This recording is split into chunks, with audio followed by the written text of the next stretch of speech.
Philadelphia. I'm Bruce Buffer. It's time for the Anthony Gorgano Show. Live from the Xfinity studio. Well, good morning. Happy game 2. Thankfully, we don't have the clash, Flyers and Sixers. I do not like the clash, all right? I like to concentrate on one of the games. And tonight is the all-important game 2 at the Garden. And here's the deal. Game 1, I completely excuse away. I can easily go, hey, the schedule makers did you no favor. It was a horrible spot. Like, you're coming off of an epic 3-1 comeback against the Celtics, right? Where you come all the way back. You had lost 2 games by 32 points. You thought there was no way. Well, you scratch and claw, and then you win a game 7 in Boston, and then have to turn around less than 48 hours later and go play in New York. So this spot was a horrible spot for the Sixers, and I can excuse the loss. Like, I go, all right, I thought maybe they'd ride momentum and, they were playing and that they would take the momentum. Nah, they were gassed. You saw they were gassed. Nick Nurse talked about it yesterday, and all of our prayers to Nick. He lost his brother. So, we wish him family well. And our condolences. But like he said it, like, they were steps slow defending. And that Knicks team could score. That Knicks team is better than the Celtics. Like, here's the truth of the matter. Boston, without the Marcus Smarts and Drew Holidays and the defenders, aren't that good. And with Tatum going, not playing in game 7 and being, coming back from injury and not being well, that, you saw it, right? Like, they just don't have it. Now, this Knicks team's different. This Knicks team is very good, and they can score. Like, you saw what they did to Atlanta and how they just buried Atlanta the last couple of games. They're dangerous.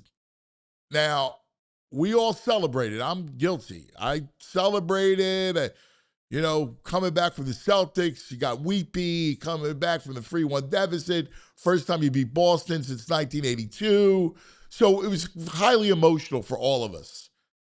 But the truth of the matter is, you got to win the second round. Like, this whole iteration of the Sixers, which is now a decade long, has not yielded a second round, a berth into the third round, into the conference finals. That hasn't happened.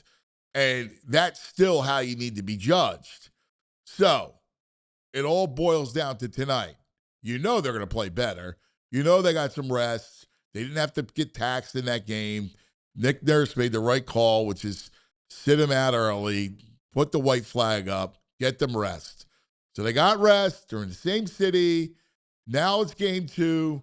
Tyrese Maxey has to take, control early and not wait and take one shot in the first quarter. Like, that can't happen. So I expect them to come out and play tonight and ball tonight. Tonight's the night where you got to come back and you got to win. And you got to make this a series. Look, it's not the end of the world if you lose, but you got to play well. And you got to show them that this could be a series. Like we talk about it with the Flyers. It's not over, but now you're behind the 8 ball where you got to win tomorrow night.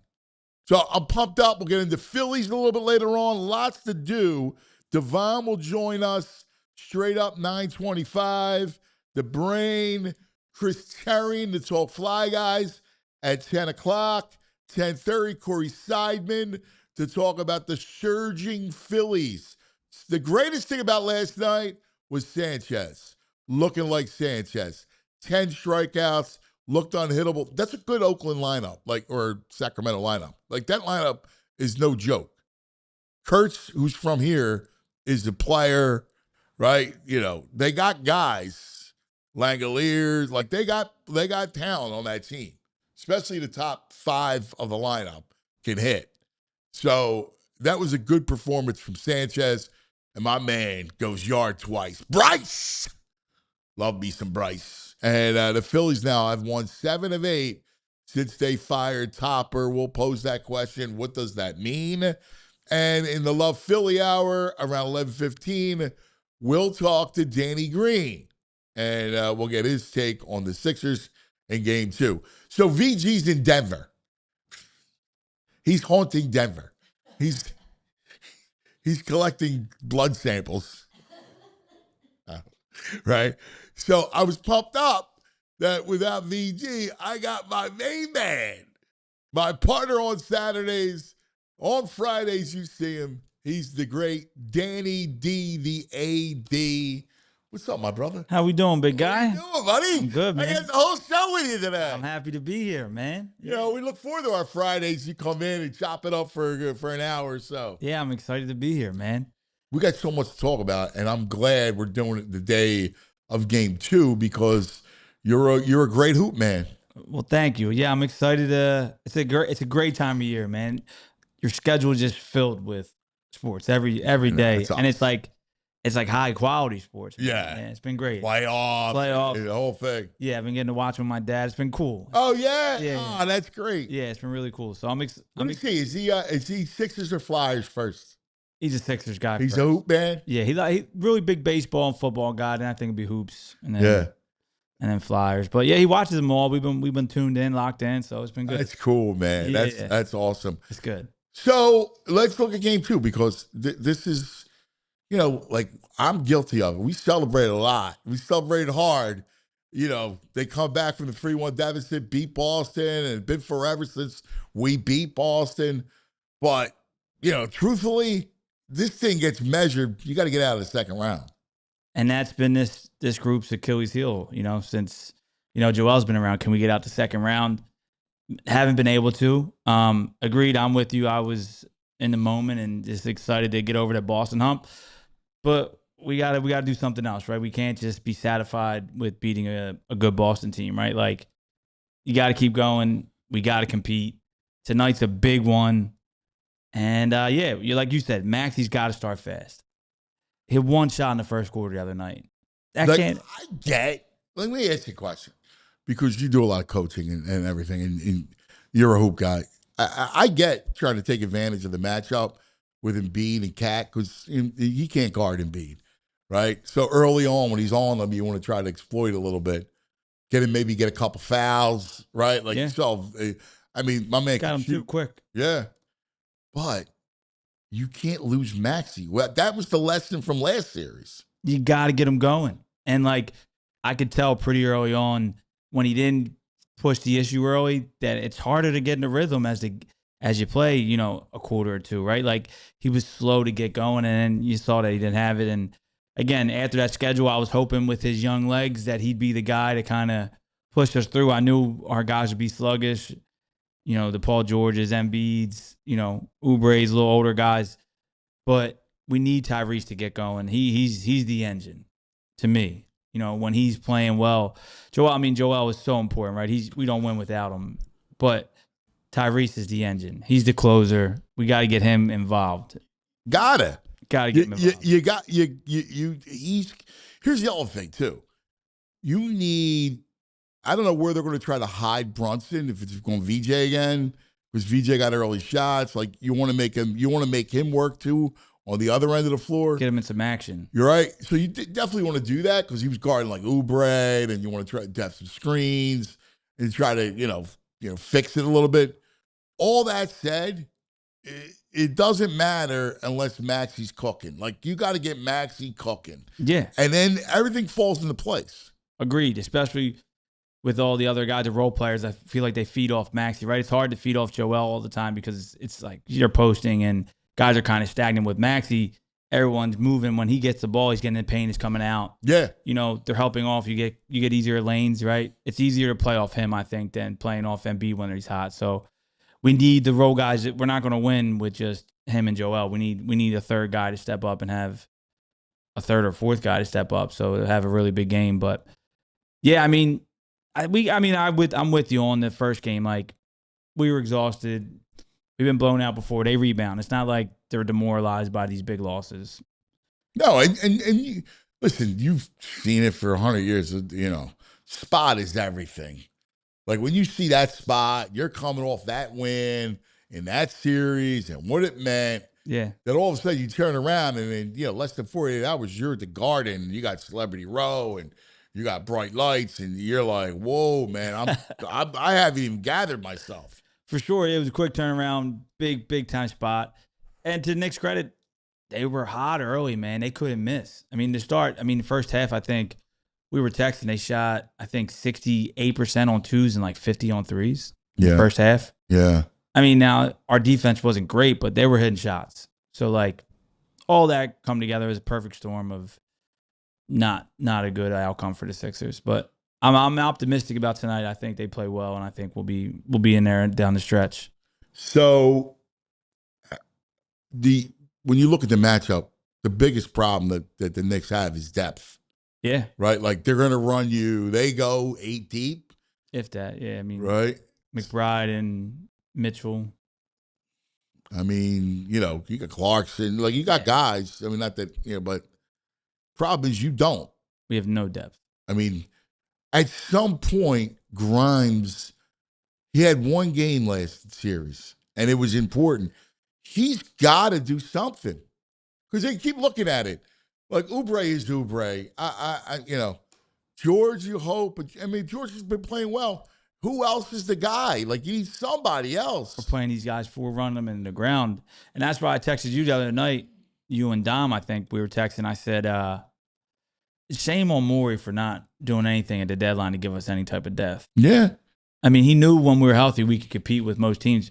We have no depth. None of it. You know, not to bury, you know, belabor the McCain point, but he comes into the game last night, buries the three right away.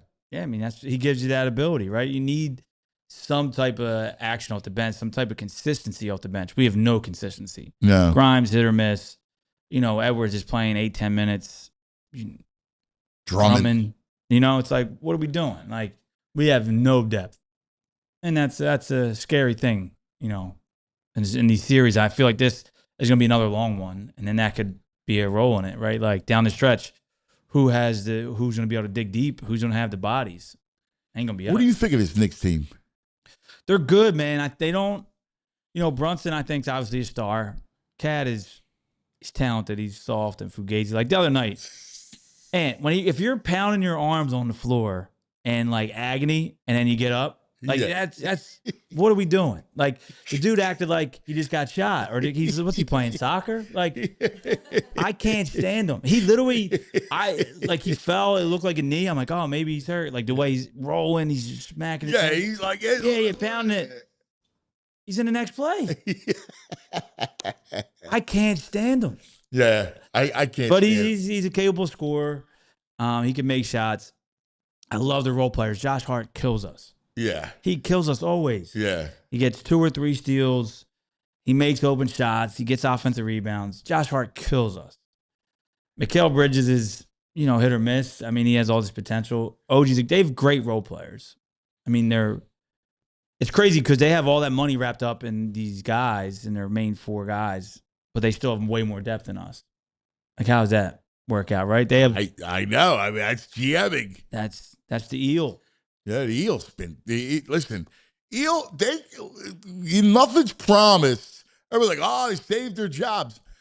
You know. Eels, I'm out on the Eel. I mean, I don't know if the Eel saved his job. I hope not. You know? I mean, they got to win.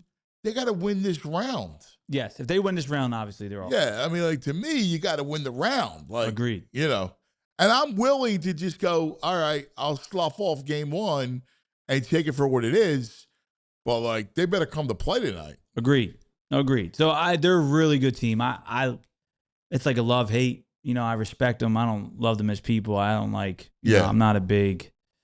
You know, like I said, not a big Cat guy, but I do love Josh Hart. Brunson is really good. He flops a lot. Yeah. Well, he's a great ball player. He's great. He's so smart. Yeah. Undersized. Yeah, that's a Philly guard, brother. Yeah, I know, man. That's a Philly guard. Second round. And all these guys. Josh Hart, second round. Yeah. and they were in our backyard. I know. Second rounder, Josh Hart. You know who's the second Jalen rounder? Brunson. Kevin McGonigal. 37th overall. Come on. What are Yeah, we I doing? mean, come on, They're really? in our backyard. Like, I how do know. we take these guys? I don't understand it. It drives me nuts. I don't get it. Crazy. I don't get it. I hear you, and I look at that Knicks team. I got a great cat story for you. Who is the process guy? He reminds me a little bit of Oubre, he could shoot it a little bit. Could never drive to the basket. Not Covington. Rocco. My man. So, Rocco, Minnesota's in town. Okay. I was going to do a book on the process. All right. But the deal was they had to get to the finals for me to get the deal. Okay. All right. Then I'd write the book. So, Yeah. but I was doing some recon on the book. And Rocco's there. And I'm talking to Rocco about the process. Who starts chiming in but Cat? Oh, y'all hated him. You treated him horribly, blah, blah, blah. I go, dude, you don't know what you're talking about. First of all, stay out of it. Yeah. Second of all, you don't even know what you're talking about. Nobody. I think he was an undrafted guy off the street. There was no hating on Covington. He made he's not in the NBA if it's not for the process. Right. And he was chiming in. He's a hate. Yes. A hate guy. He's a hate. I can't stand him. He is the can't stand you. Yeah. He's a can't stand you. I can't. No, I know. But yeah, I mean that's typical. I mean I don't know him, but that's par for the course with him. Yeah. I could see that all day. Yeah. Just yapping. He don't know shit. Just yapping, man. Yeah. That's what he does. Yep. All right. So we'll get a lot of Sixers stuff because Devon's coming up in about 7 minutes. We'll talk to him. We'll talk to Danny Green later on. Big day tomorrow night, man. Series. Now, this is it. Like, I don't know how you come back. I'm curious to see how they react playing so well, right? They were right there. They played so good. In overtime, really hard. Like, they played with that team. I mean, we were the better team from the third period on. I felt like third and overtime, I thought we were definitely a better team. And I flicked the game off right after it went in. Like, I just was depressed and just turned it off. I saw the replays the whole next day. How did they not take a look at that for a goal and interference? The guy had his stick on the glove. He falls into him before the puck's in the net. Yeah. How is that not looked at? Yeah. Like I saw it. I mean, I know I saw the slow-mo replays, but it was pretty blatant that it was goal interference. Yeah. On the goal. But I that night I just turned it off. I didn't. Yeah. But I called it all on Twitter the next day. Yeah, I mean, look, they played great. We were definitely a better team. I think we saw something. If we would have won that game, and we saw that we can compete. We saw that we can play with this team, and you know, we were dominating shots. Like in overtime, it was like 12-1 in shots. Well, you know what was funny was they were better in this overtime than they were in Pittsburgh overtime. Oh, way better. Right? Like, you know. Night and day. And you know what I loved about it was they didn't take a back seat, right? Like they knew they just couldn't turtle up and play defense and just try to get lucky on a counterpunch. Yeah. Like they played very well. Yeah. No, I mean, obviously must win. But yeah, I think the barn will be rocking. I think it'll be a lot of happy, rowdy Flyer fans, and we got to get it. We got to get it. So Jules, you're monitoring the chat today with VG out. Mm-hmm. So we got Knicks fans in the chat. We got a few Knicks fans, yeah. Oh yeah. One just posted like the broom emoji a couple times. It's very uncreative. I'm debating whether or not to block them, but some of the chat said no. Just let them exist. They're not saying anything. We got to be sports about it. Yeah. If they say anything inappropriate, then I will. But right now, Hey, thanks for being in the chat. Yeah, you can't block them. Nah, but they're like they're all over the place. Knicks fans. They're like we're similar in some ways. Yeah, I can't. I'll be honest with you. Having worked up there, they're not bad fans. Like, listen, they're not bad fans. Like they're kind of like us. Yeah, I think there's some similarities which makes us dislike each other more. Right. Well, when you're cousins and you're this close, Yeah, you're going to have that. I hear you. And we're little brother in a lot of ways. Yeah, to that city. My only knock is with them is they act like they're basketball when they haven't won in forever. Right. Like we don't like we're prideful and we're very loud, but like we know where we've been. Like we know we haven't been at the top. They think they're the top always. It's like, brother, when was the last time you won a championship? Right. Right. That's my biggest. You got to go back to the 70s. Listen, I covered when they lost to the Rockets and John Starks. I used to watch them on NBC when I was a kid. I covered that series. Yeah. When I was at the Post, I covered that series. Wow. And in fact, I want to say it was like OJ happened around that. Right during. Yeah, OJ was I was in Houston in a hotel room. Like the World Cup was on. I remember I was a kid watching the OJ thing at like a shore house, and it was like the World Cup was on. It was like in June or something. Yeah. Because I was in Houston. I was in Houston covering that series, and I remember one of the guys had said to me, "Yo, man, put the TV on. You watching this?" I'm like, "No." He's like, "Dude, OJ," and like you see the Bronco and the whole thing. I was nuts. I was just like, "Wow." And then I remember going to the game, and people it was still going on, right? Like I go to the arena, it was still going on, and people were mesmerized in the press room watching it. And I was just like, I'm going to go do my job. I'm going out courtside. I'm not missing the game. I'm not missing the game. Nah.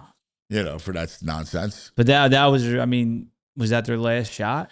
Was that their last shot? Yeah, listen, Not that we've had many more. I'm just saying. Right. New York is a big place for basketball. I get it. But they act like they're the Mecca, like the Knicks are the Mecca. And they haven't been relevant and like real relevant in a long time. That's my whole point. But they chirp, like you're right about, I got a buddy of mine that is in LA, right, that I do some projects with. And Rudy. And Rudy calls me yesterday. I hope we can be friends after this series. Oh, stop it. Shut up. On the Rudy thing, though, all-time tweet by Sam Hinkie. The best. The Rudy clap was, I was fired up. I sent it over to you. I was fired up when I saw it. That was the greatest. All-time tweet. Charles S. Dutton. With the clap. Yeah. The proudful clap. Yeah, that was talking about. I know. Man, they got to win, dude. You can't beat Boston, come back from 3-1, and then go down? And it's wide open. I'm not like, the other two teams don't scare me a little bit. No. Whoever wins this series, I think, goes to the final. Yeah. I don't want to get ahead of it, but like this is the matchup. I agree. I look at that all the series, Detroit, Cleveland. I don't know. Neither of them scare you. No. I agree. But again, they're going to beat this Knicks team. Yeah. They're going to have to, it's going to be ugly. Like you're going to have to bring it every night. Yeah, for sure. You're just going to have to bring it every night. Eddie Wright, come on, cuz. What they got? Who hasn't murdered a waiter and his strange wife and left a trail of blood in their Rockingham estate? Good point, Eddie, right? That's a good point. I was just like very diligent at my job. Like I got to go, Yeah, look. Whatever. The whole thing was wild. All right, lots to get to. Eddie's the best. What do you think, Ed? We got a shot tomorrow night. Let's go. Talk. We got Devon coming up next. Lots to do right here on the program. But first, a word from our friends. All right, Sixers on the Bet Park Sportsbook online casino app. Brain will pop in a little bit. Sixers 7 tonight. They're getting 7. The good sign is I think it was 8.5 the first game. So now it's down to 7. Let's go. Outright. There you go. Same game parlays. Here's the one play. If you're going to play on the Bet Park Sportsbook app tonight, you got to go Maxey over. There's no way he's not scoring 30 tonight. I mean, he's scoring 30. He has to. That's the play I would look to. You can check it out, the BetPark Sportsbook online casino app right here. BetParks.com has all the details. New customers get up to $1,000 casino bonus back, up to and 250 spins on the game. Sweetest collect them. Got to be 21. PA, Michigan, Maryland, Ohio. If you have a gambling problem, please call 1-800-GAMBLER. Wawa's got tacos.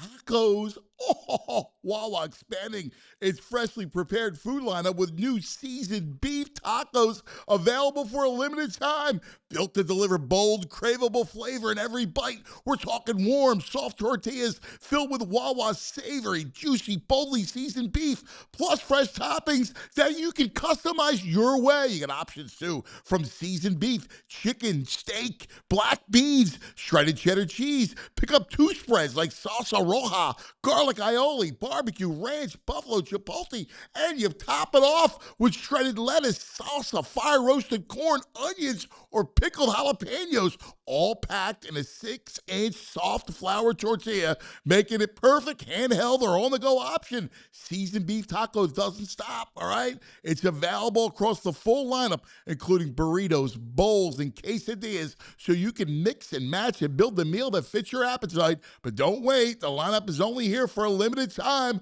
while supplies last. Next time you're at Wawa, grab a taco and find your new go-to order. Devon Givens. NBA. Devon Givens. NBA. Devon Givens. And that's right. It is the Wawa Big Deal. Sixers and Knicks. Game 2 tonight. And the man who will be breaking it all down for us, the all PHLY Sixers team, the great Devon Givens on the Xfinity Mobile call-in line. How you feeling, brother? I'm anxious to see what the adjustments are, what they look like tonight after things went so ugly in game 1. So that's where I am. Just very anxious to see where it was. I heard you say that, the number is, would you say 7 right now? Yeah, on the BetParks. For this one. Yeah. Yeah. So that was, like you said, similar to what game 1 was. So what are the adjustments? How do they come out here tonight a little more prepared, ready to go? Defensive assignments, crisp, protecting the basketball, etc. There are a lot of things, obviously, when you get blown out that way, that they need to clean up.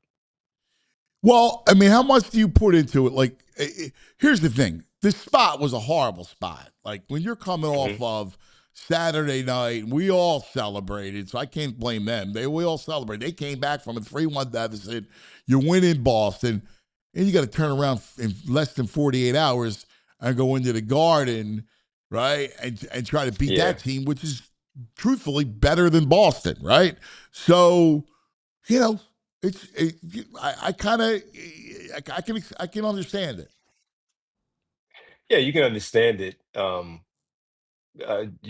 of course, at this time of the year, you just try not to put any excuses out there, and you just go out there and play basketball. You know that the schedule is going to be weird. You know that you're going to have to quick turnaround when you go 7 games the way that they did, losing certain games during the earlier part of the series, but against Boston. But yeah, I mean, you can't ignore it, but you also don't want to make that an excuse, especially if. No, I mean, I'm not making excuses. I'm just going, all right. No. No. Yeah. No, I got it. I'm just like, all right, it happened. I get it. Flush it. Here we go. Series starts tonight. Yeah, well, I mean, if it's game 56 of the season and we talk about flush it, sometimes we're like, no, don't flush it. You figure that one out, and why did this happen this way? You have no choice but to flush that one, because this is a series in which you have to win 4 games, and if you don't, your season is over. So yeah, you have to move on. You have to have a quick turnaround. Forget about it very fast. It happened. It happened. Use that as a tool to come back and do some things much better in game number 2.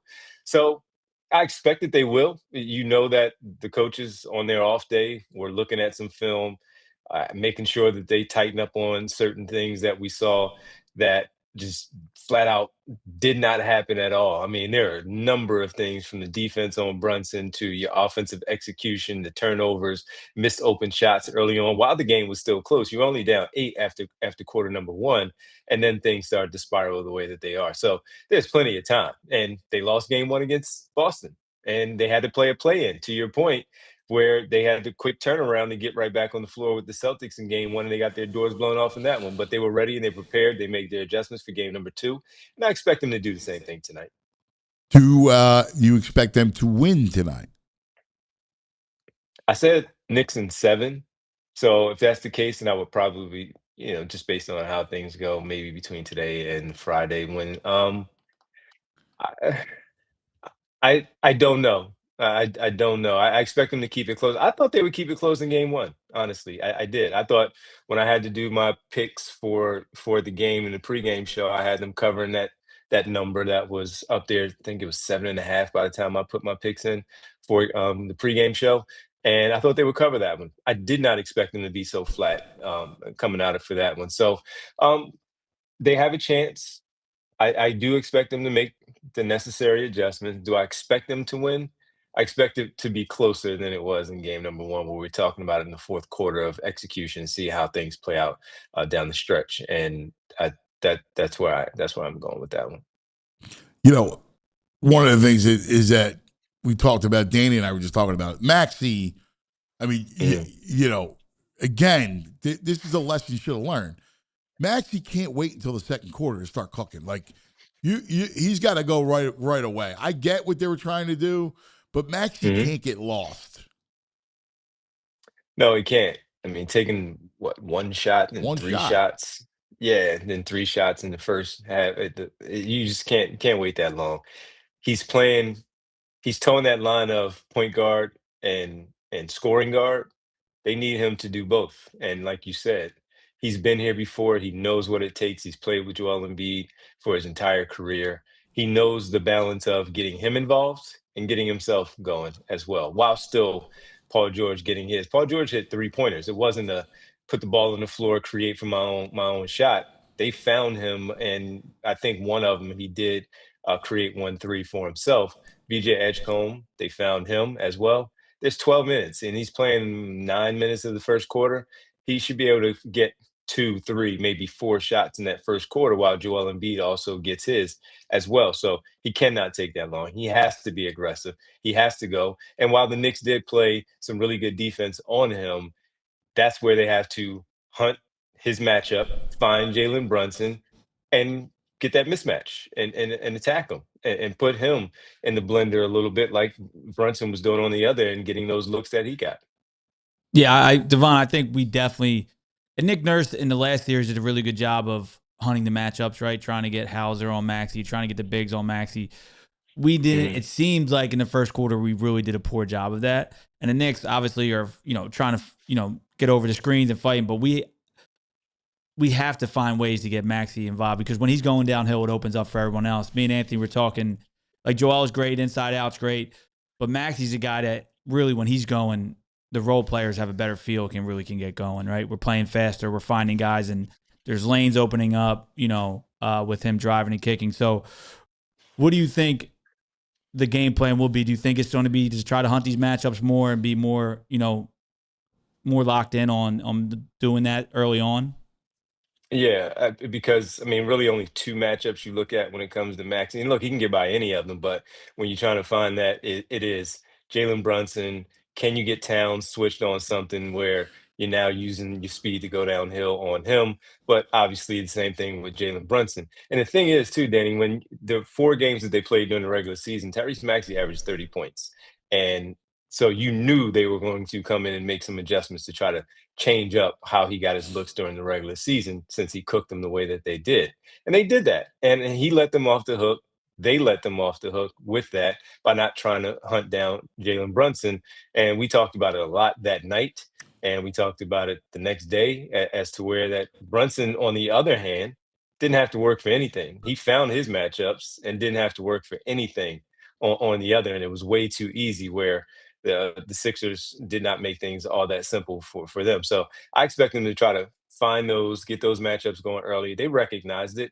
that it can't take that long to get him going. He is, he's Tyrese Maxey. You can't wait for, yes, Joel can set the table for us here, and then Tyrese Maxey can close things out in the third or fourth quarter. We've seen that happen in certain games, and maybe that can happen somewhere in this series. But since it did not work out that way in game one, they need to change things up, and they need to find those tonight. Yo, let me ask you both guys a question, right? Well, do you have Embiid? Like, I don't like him playing the whole quarter. I got to first quarter, you stagger mean? him and Maxey more. Like, there was that point in the second quarter where they're both on the bench. And, like, I can't, and not against this team, I got to have one of those on the floor. And I know Nurse in the past has done this where you could actually, you pair them, right? I think it's important in the playoffs to pair each guy. So VJ and Embiid, right? Maxey and Oubre George, right? Like, I think that's kind of how you have to play it, no? Yeah, so the pairing is normally, to your point, a lot of times it's George and Edgecombe when those guys sit down and they run the offense. But as you mentioned, it's the playoffs now and things are a little bit different, especially when you see how the game is playing out. Maybe you have to adjust your lineups, your rotations a little bit more, and who's out there together, who's out there much longer. And he staggered them where at least one of them was on the floor in the last game, but then it just got so ugly that it really didn't. No, but in the matter second at any quarter, point. they were both out. Yeah, for that run that you're talking about. Yeah. But I mean, the faith, because we've seen George and Edgecombe had the success lately, and that's why they figured that they can go with it. But now one of them has to be on the floor at all times. Yes, and Maxey already plays 40 minutes anyway, so you just have to adjust when the other 7 or 8 minutes that he's sitting down, when it is, he'll be out there a lot with Embiid because Embiid is also playing 38 minutes as well. So yeah, you just have to split it up, break it up a little bit, even if you have to break it up and adjust it where Edgecombe and George is on the bench instead, and you make sure that one of those two are always on the floor. I agree with you. And I think I agree as well. I think part of it was defensively, the Knicks bring us something different than the Celtics, and that might have worked in the Celtics series. I think the pressure, like Josh Hart, right? These guys are pressuring the wing. It's important for us to have someone, a release. If Maxey at least handling it and beating the post, like there has to be some type of release of the pressure, and we don't have it if they're both on the bench. There's no release. We don't have this true ball handling PG who's going to come in as a backup, or you need that pressure valve releaser. And when they're both on the bench against the Knicks, it doesn't work because you have OG, Mikal, Josh Hart. They're pressing, man. They're long, they're athletic. Yeah. They're giving you those different looks defensively, and I think it worked against the Celtics because they had Hauser and they, some guys that weren't pressing like that. Now we have to be more aware of that, and one of them, I agree with you 100%, has to be on the floor. And even Deuce McBride, when McBride, he gets after it. Yeah, he's really up in Maxey's jersey and really, really ball pressuring him. And the thing that I also had, I'm sure you guys saw the same thing, was they have to get into their offense much, much better than they did. I said it multiple times, so people who may have seen it on the show already, like, Devon, again? Yeah, again, because you cannot run your execution. You cannot run your sets, guys, just stepping over half court. Agreed. They're already in you, on you. So the one play that I was talking about yesterday on the show, Ant and Danny, where Tyrese was bringing the ball up, Mikal picks him up right at half court. That was already his assignment. He picks him up at half court. Brunson blitzes him, leaves. I can't remember if it was Grimes or Edgecombe, one of them in the middle of the floor. He jumps to make the pass in the middle of the floor.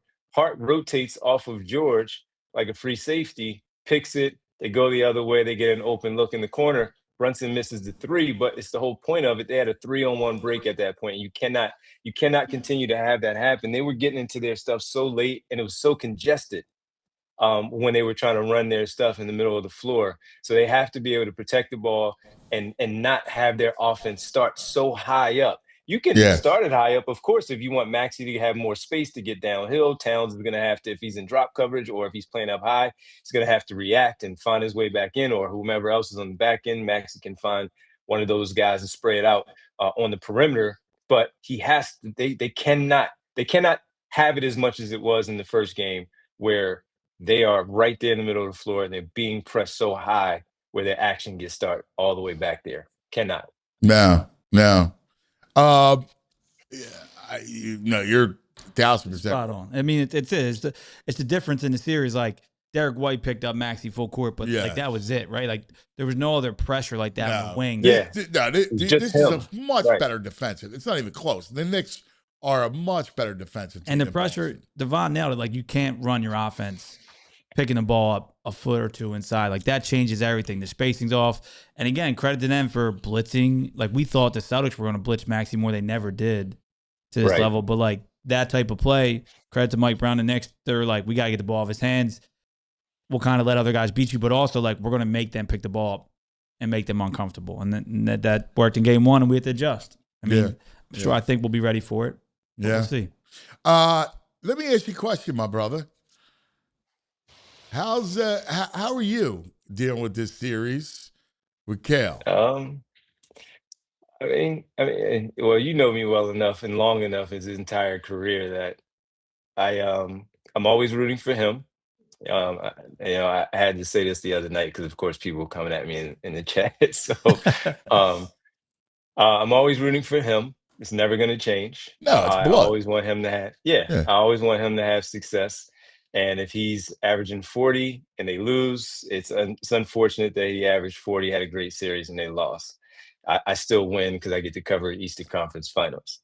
If they win and the Sixers lose, that's unfortunate. But then I'm rooting for my cousin to advance to the NBA Finals. So, I mean, it is what it is. I mean, I've been doing it long enough. He's been doing it long enough where I know how to balance the emotions of I want him to hit every shot. I want him to make every defensive play that he can and do right, especially when he was struggling going into the playoffs. Couple games in the Atlanta series where those New York fans, they were ruthless on him. And, it was good to see him have a couple of games to get back at it. And so, I mean, and I hope people who are Sixer fans understand that. Yeah, put yourself in my position. You would be rooting for your family too. And of course. That's So I don't root for the Knicks. I root for him. And as a result, sometimes they're going to win games. And now when the series is over, however it plays out, if he advances, then I'll be rooting for them to beat Cleveland or Detroit. I'll be rooting for the Knicks at that point, and certainly the NBA Finals if they're lucky enough to get there. If it all plays out that way. So I'm cool. Things bother me a little bit where people are trying to come at his character like he really tried to hurt Embiid on that play.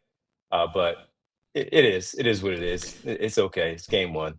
So I was curious. What was going on? Do you think? What was the reason for some of the struggles? And then he's played really well the last couple of games.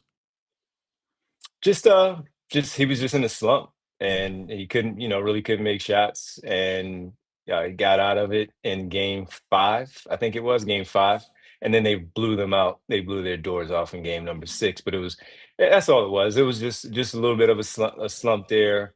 And he like he does, like most NBA players do. They come out of their slumps and they get it right. So he had a great playoff last season, and he's starting to get it going these last few games now. So we'll see. I was never worried. I mean, worried in the sense that you just want him to, like I said, you don't want him to go through it, right? You don't want him to go through it, but he fought through it. He's won plenty of times in his career, and he's been in big situations. So there was no doubt that he was going to get out of that situation and find his shooting touch in his form again. So, and that's what he did. And so here we are, round 2, where we got to deal with this for maybe 6 more games of people coming at me and talking all this stuff. So, like I said, I mean, I'm not going to sit here and have to defend him every night. I'm just not going to do that.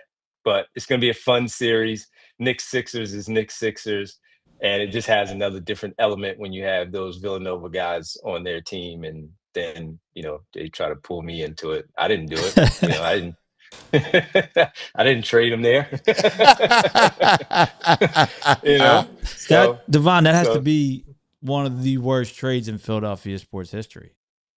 right? I mean, the guy Yeah. didn't. Oh, the Knicks, yeah. the Sixers draft Yeah. night. Oh yeah, That has to be yeah. one in history of Philadelphia sports. Not even the Sixers. Like we got a guy who might have played 10 games, and we have a perennial all-star. We traded for it, a hometown kid for nothing. And by the way, who you needed wings. That's we have gone through this a million times. Hey, I'll ask you this to end it. Mm-hmm. Who steps up? Who's the guy that has the big night tonight for the Sixers? Because they got to get something other than Maxey and Embiid. Who's the guy you think steps up tonight? Are we taking George off the table also? Well, I mean, let's say it's a big scoring night, no. Well, no, then I'll say George. Okay. He had 17 in game number 1 after he struggled during the regular season. So we talk about Maxey averaging 30 and Joel playing 2 games, but still averaging high 20s, I believe it was. Even Edgecombe averaged 19 on the season. So he averaged 10 in 3 games against New York in the 3 games during the regular season. So to see him find his touch, shoot 7-4-11 for 17 points on Monday, I would say George. I would say George continues to play as well as he has, and he's the one that maybe has a big night to go along with any profile that we see on television tonight as to why they won, and you're talking about it tomorrow morning. Yeah. I'm gonna go VJ. I think they're just going to be doubling off him still. I think they're going to continue to run at Maxey, and I think he'll be more aware on where he has to spacing wise have to be, and I think he'll be able to attack some gaps because he'll be more aware when the double's coming and being in better spots to help Maxey when they pick up the dribble. So going with the young buck, going with VJ. Can I get something from Grimes? Listen, I need something from that guy. He was one that I had zero, circled on there of. You only have a 7-8 man rotation at best most nights, right? 7-man rotation. He missed a 3 that was wide open early in the game when it still mattered. Oubre missed 2 that were wide open when the game still mattered. So yes, you need something from Grimes. You need something from Oubre. VJ Edgecombe also has to hit those open shots when the ball swings to them and find those gaps that Danny is talking about to get some of those looks there in close. So yeah, man, everybody has to. Everybody has to. When you look at New York's box, everybody did. And while we think their starting 5 is better than the Sixers starting 5 from 1 to 5 at least, that you have to knock down those shots and you have to be able to contribute here. It was 2-2 during the regular season, so you can play with these guys. All right. What's the plan tonight for the old PHLY Sixers? Yeah, we got a 7:00 start time, so 6:30 pregame. Me, Kyle, in there, Bree as well. Derek will be in New York again, so he will be there. So we'll be in the studio, 6:30 pregame, get things going. 10 minutes after the game goes final, we'll be right back on for postgame. And then we're off on Thursday, not back until Friday. So everything is tonight, everybody. We hope everybody can check in, hang out with us. Maybe talking about a victory, see how things look, and then we get ready for game number 3. So it should be a fun one. Let's go! Play the song, baby. Man. Let's go! Let's go! Here we are. We're in May, man. We got some second-round basketball. Let's make it count. There we go, baby. We'll be watching tonight. Thank you, my brother. Appreciate y'all. Thanks. The great Devon Givens. We'll come back. The Brain will join us.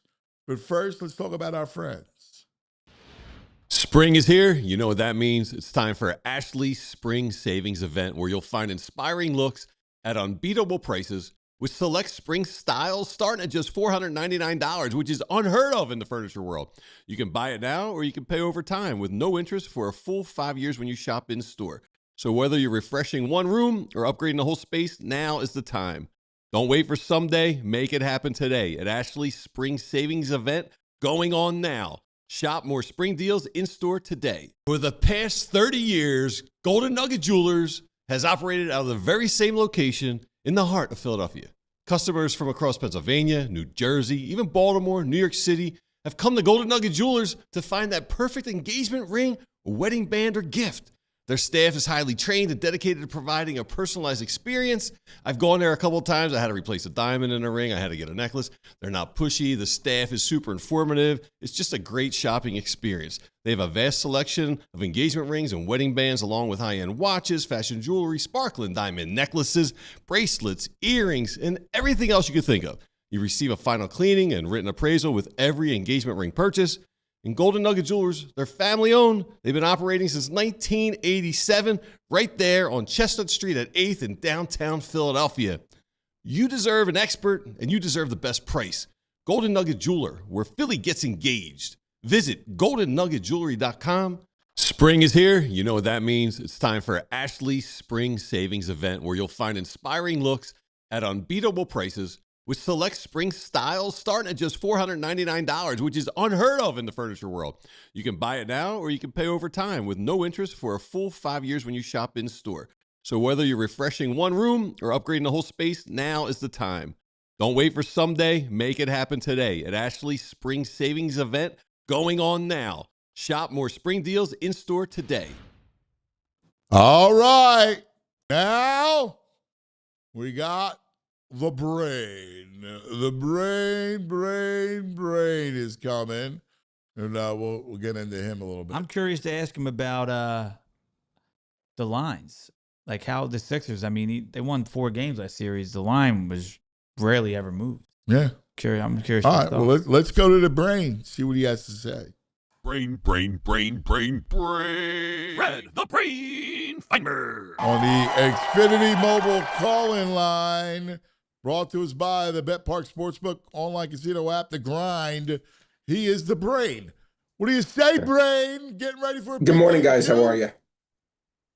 What's that? Getting ready for a big game too? Yeah, I'm looking. I personally think the Sixers are going to play a much better game than what we saw in game one. Game one was a disaster from basically opening tip, but I would be surprised if they don't play a much better game. Line right now on the Bet Park site, by the way, Anthony, you can get 8 points. I think that's too high. I do. I bet the Sixers. Yeah, I did. I mean, you got to A lot of think, points. not just because the rhythm of the first round where they had to play in, they get blown out by Boston in game one, and then they come back and win game two. Not just because of that rhythm, but I mean, look, they were clearly gassed and tired. You have to expect a much better, desperate kind of performance out of them. I absolutely think that. I absolutely do. And again, look, it's going to be tough. I'm not expecting them to come in here and like roll the Knicks or anything like that. But again, to win by 9 is just, I mean, I guess for the Knicks, they're going to say we win by 50, forget 9. But I think the Sixers will keep this competitive today. And again, let's not treat the Knicks like the 1991, 92, 93 Bulls, right? I mean, they've played well and they're on a great streak right now. I give them credit, but this is not some unbeatable team that's like you're going to look down on them and you're like, oh my God, this Knicks team was a historically great team. They've had historically great 3 games in a row. For that, I give them credit. But again, I think the Sixers keep this one very competitive tonight. I think it goes down to the fourth quarter, last 5 minutes. Brain, the whole Celtics series and now this series, the Sixers have been pretty locked in as a 6.5 to 8.5 point dog. Like it hasn't moved at all. I mean, game 7 moved after the Tatum news. I was just curious. Yeah, Tatum news, of course. Like it has even when they were home. Like so, Vegas has been pretty consistently thinking that the Sixers aren't going to, win a game basically, and they continue to win these games. I'm just curious to your thoughts on it because they've been consistent. Like it's been like 6.5 to 8.5. Yeah, because that's basically what it's going to be. Like now, if they win this series, I'll start to get more respect. But I always go back to when was it 2 years ago or 3 years? Remember the Eagles after the Super Bowl when they lost to Kansas City? The year when they lost to Tampa Bay in the playoffs, they started off like 9-1. Yeah, they had a bunch of lucky wins, but then they lost 6 in a row to end the season or 5 in a row, whatever it was. And they still were getting respect as being a good team, even though it was clear as day. Forget being good. They were one of the 5 worst teams in the NFL towards the end of the year. But it's like losing. It's like a diet, right? You can't lose 80 pounds in 1 week. They don't just strip you of your power rating, it's a gradual process. Got Same it. thing with raising it. It's a gradual process. Unless, Victor Wembanyama is out, you'll be stripped of your power rating, right? Joel Embiid's out, you'll be stripped of your power rating. But outside of that, it's much more of a gradual process. So that's why you're seeing, okay, they'll tweak it maybe a little bit, half point here, maybe a point, but it's never going to be anything drastic. That's just not the way it goes. Got it. Yeah, I was curious. I thought it might, after they won a game or two, I thought they might go to like a 4-point. It never really got to that line.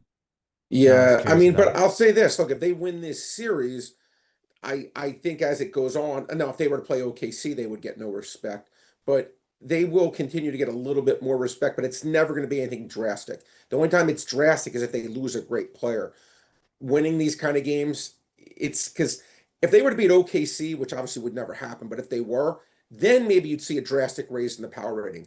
But beating a New York, beating a Boston, while that's a great win, it's nothing that would be considered drastic. That's interesting. Yeah, it is. So one of to me, the props that stands out to me is that after Maxey's taken one shot in the first quarter, you know that he's going to get established and he's going to get his shots up. So, I mean, I would look at it and go, he scores 30 tonight, like, to me. Yeah, I mean, it's funny, Anthony. I think it's sitting at 24.5 right now, Maxey. I didn't personally touch the Maxey prop. I did not touch that. When I look here, let me pull up Maxey right now. In the 26 games, when Paul George has played and Embiid has played combined, he's averaging 26.5 points. So they made it 24.5, and he's 15-11 to the over. And the 26 games when all three have played together, because you have to do it like that. Because when Embiid's out and George's out, it's a different thing. But here's the thing: these playoff games are lower scoring. When I made my numbers, I thought 24.5 was the right number.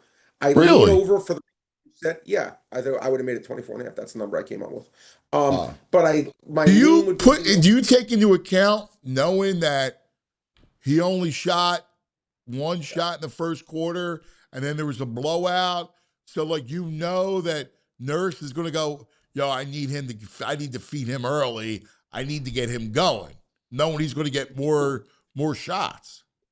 I understand. Look, I lean his over, but again, as I said, Anthony, in the games they played this year, those call them their big three or whatever, he's averaged 2 points more than that. Factoring in they are a big underdog, so it could be a blowout again. You can't say it's a non-zero chance. And factoring in that it's a playoff game, which are far lower scoring than the regular season games. If he averaged 26.5 during the regular season, I think 24.5 is a fair number. That being said, if I had to play it, I'd be on the over. There were a couple of props, though, guys, I'd like to share with you that I did do that I think have value in today's, and specifically in that game. I'll start with the one Sixer who I did do. I take VJ Edgecombe over 20.5 PRA. I thought that was too low for him.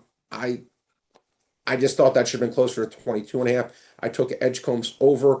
I took Karl Anthony Towns under 4.5 assists. Now, this is recency bias, in my opinion, to a high level, where maybe he's just something that's fundamentally changed, but I'm going to make him prove it. He's gone over 4.5 assists 4 games in a row, but he was 66-13 to the under before that, averaging in the twos. 5 assists is a big number. 5 assists is a really big number. I'm going to dare Towns to get that. That was my best bet. And Josh Hart is 48-26 to under 9.5 rebounds. He averages 7.5. I don't get the 9.5 number. I don't get it at all. I thought that was a good bet in this particular game. Those were the props I played in the Sixer game tonight. And I bet the Sixers plus, I got 8.5, but I still like it, even getting 7.5. All right. I still. All right. What do you make of the Phillies 7-1? Playing much better. Yeah. Look, their pitching staff, which is, to me, getting Wheeler back, and Wheeler's looked good so far. He right? looked great. I mean, he hasn't, that's a huge thing. And if Luzardo can he pitched great his last game. If you've the big three of him, Wheeler, and of course Sanchez. Look, I bet the Phillies before the year to miss the playoffs was a pretty big bet, getting big odds. I just made a pretty big bet they can make the playoffs plus $1.50.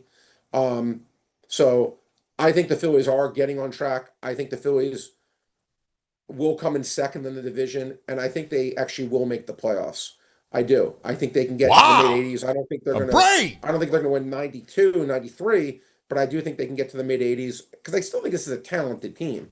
They need to add some offense, but I still think this team, I think they'll find a way to get in the playoffs. I think they're, again, getting Wheeler back to me changes the whole. Well, and you get Sanchez pitched the way he knows how to pitch. Like last He's night, great. I mean, I know he got hit a little bit before. Like the A's line's a good lineup. Like that, great lineup. So great he lineup. had 10 strikeouts. Great lineup. Yeah. We'll give you one more, Anthony. I'll let you go. I know you. Io DeSumo. He's supposed to play tonight. Now I know he's hurt. I know he was. So again, I can't speak to how many minutes he's going to play. I can't say for sure he's going to play 35 minutes like he's played every other game. His last 18 games, Anthony, he's averaging 19 points a game. So what do they make his over-under tonight? I'm going to say this again. His last 18 games, he's averaging 19 a game. They made his over-under 11.5, 17-1 of the over. Now, again, unless there's the pure proof that he's going to play like 15 minutes, 16 minutes, this is an awful number. I like that. And baseball, very rarely do I find I can get, well, in my opinion, a great pitcher who I think is undervalued. Paul Skeens against a bad Mike Soroka. I made that line $1.45 in my numbers. I laid $1.28. I thought that was actually too low. I'll take Skeens laying, in my opinion, a very reasonable price against Arizona. There you go. Here is the Brain. Love it. All right, Brain. Good luck tonight, buddy. Appreciate both you guys. Good luck to everyone out there. There he is, the Brain. Well, listen, brought to us by the Bet Park Sportsbook online casino app. Coming up, Bundy. The legend. Coming up, we're going to talk how the Flyers will win Game 3. What needs to be done? Gotta have. Talk will have the matchups in his favor now, being the home team, last change. What needs, who you're going to dress is, we'll see with Tippett, without Tippett. They need Tippett back. Need him back. I know. Need him back badly. I know. So Bundy comes in next. But first, let's take a quick TO and talk about our partners. Like Parks Casino. The Brain is the ambassador there. Parks Casino, our casino of choice. Great place for a night of headline entertainment. Award-winning dining. Make the night complete and stay at the new, beautiful Parks View Hotel. Just steps away from Parks Casino. Free shuttle service, the whole thing, so you can go see a show and stay over. Just announced the legend Smokey Robinson. Headlines on September 18th. Sebastian Bach with special guest Steven Adler from Guns N' Roses on October 23rd. Comedian Ben Backus, August 22nd. The Carbonaro Effect, the great magician, September 19th. Tickets still available for all the headliners. The Wallflowers next Thursday. Next Friday, Brantley Gilbert of the country superstar. A night of yacht rock with Ambrosia. And, of course, the Long Island medium, Teresa Caputo. ParksCasino.com to buy tickets for all shows. Got to be 21. Gambling problem? Call 1-800-GAMBLER. If you're a golfer in Philly and you're not part of the GAP yet, you're leaving a ton on the table. GAP, the Golf Association of Philadelphia, is your all-access pass to the best golf in the area.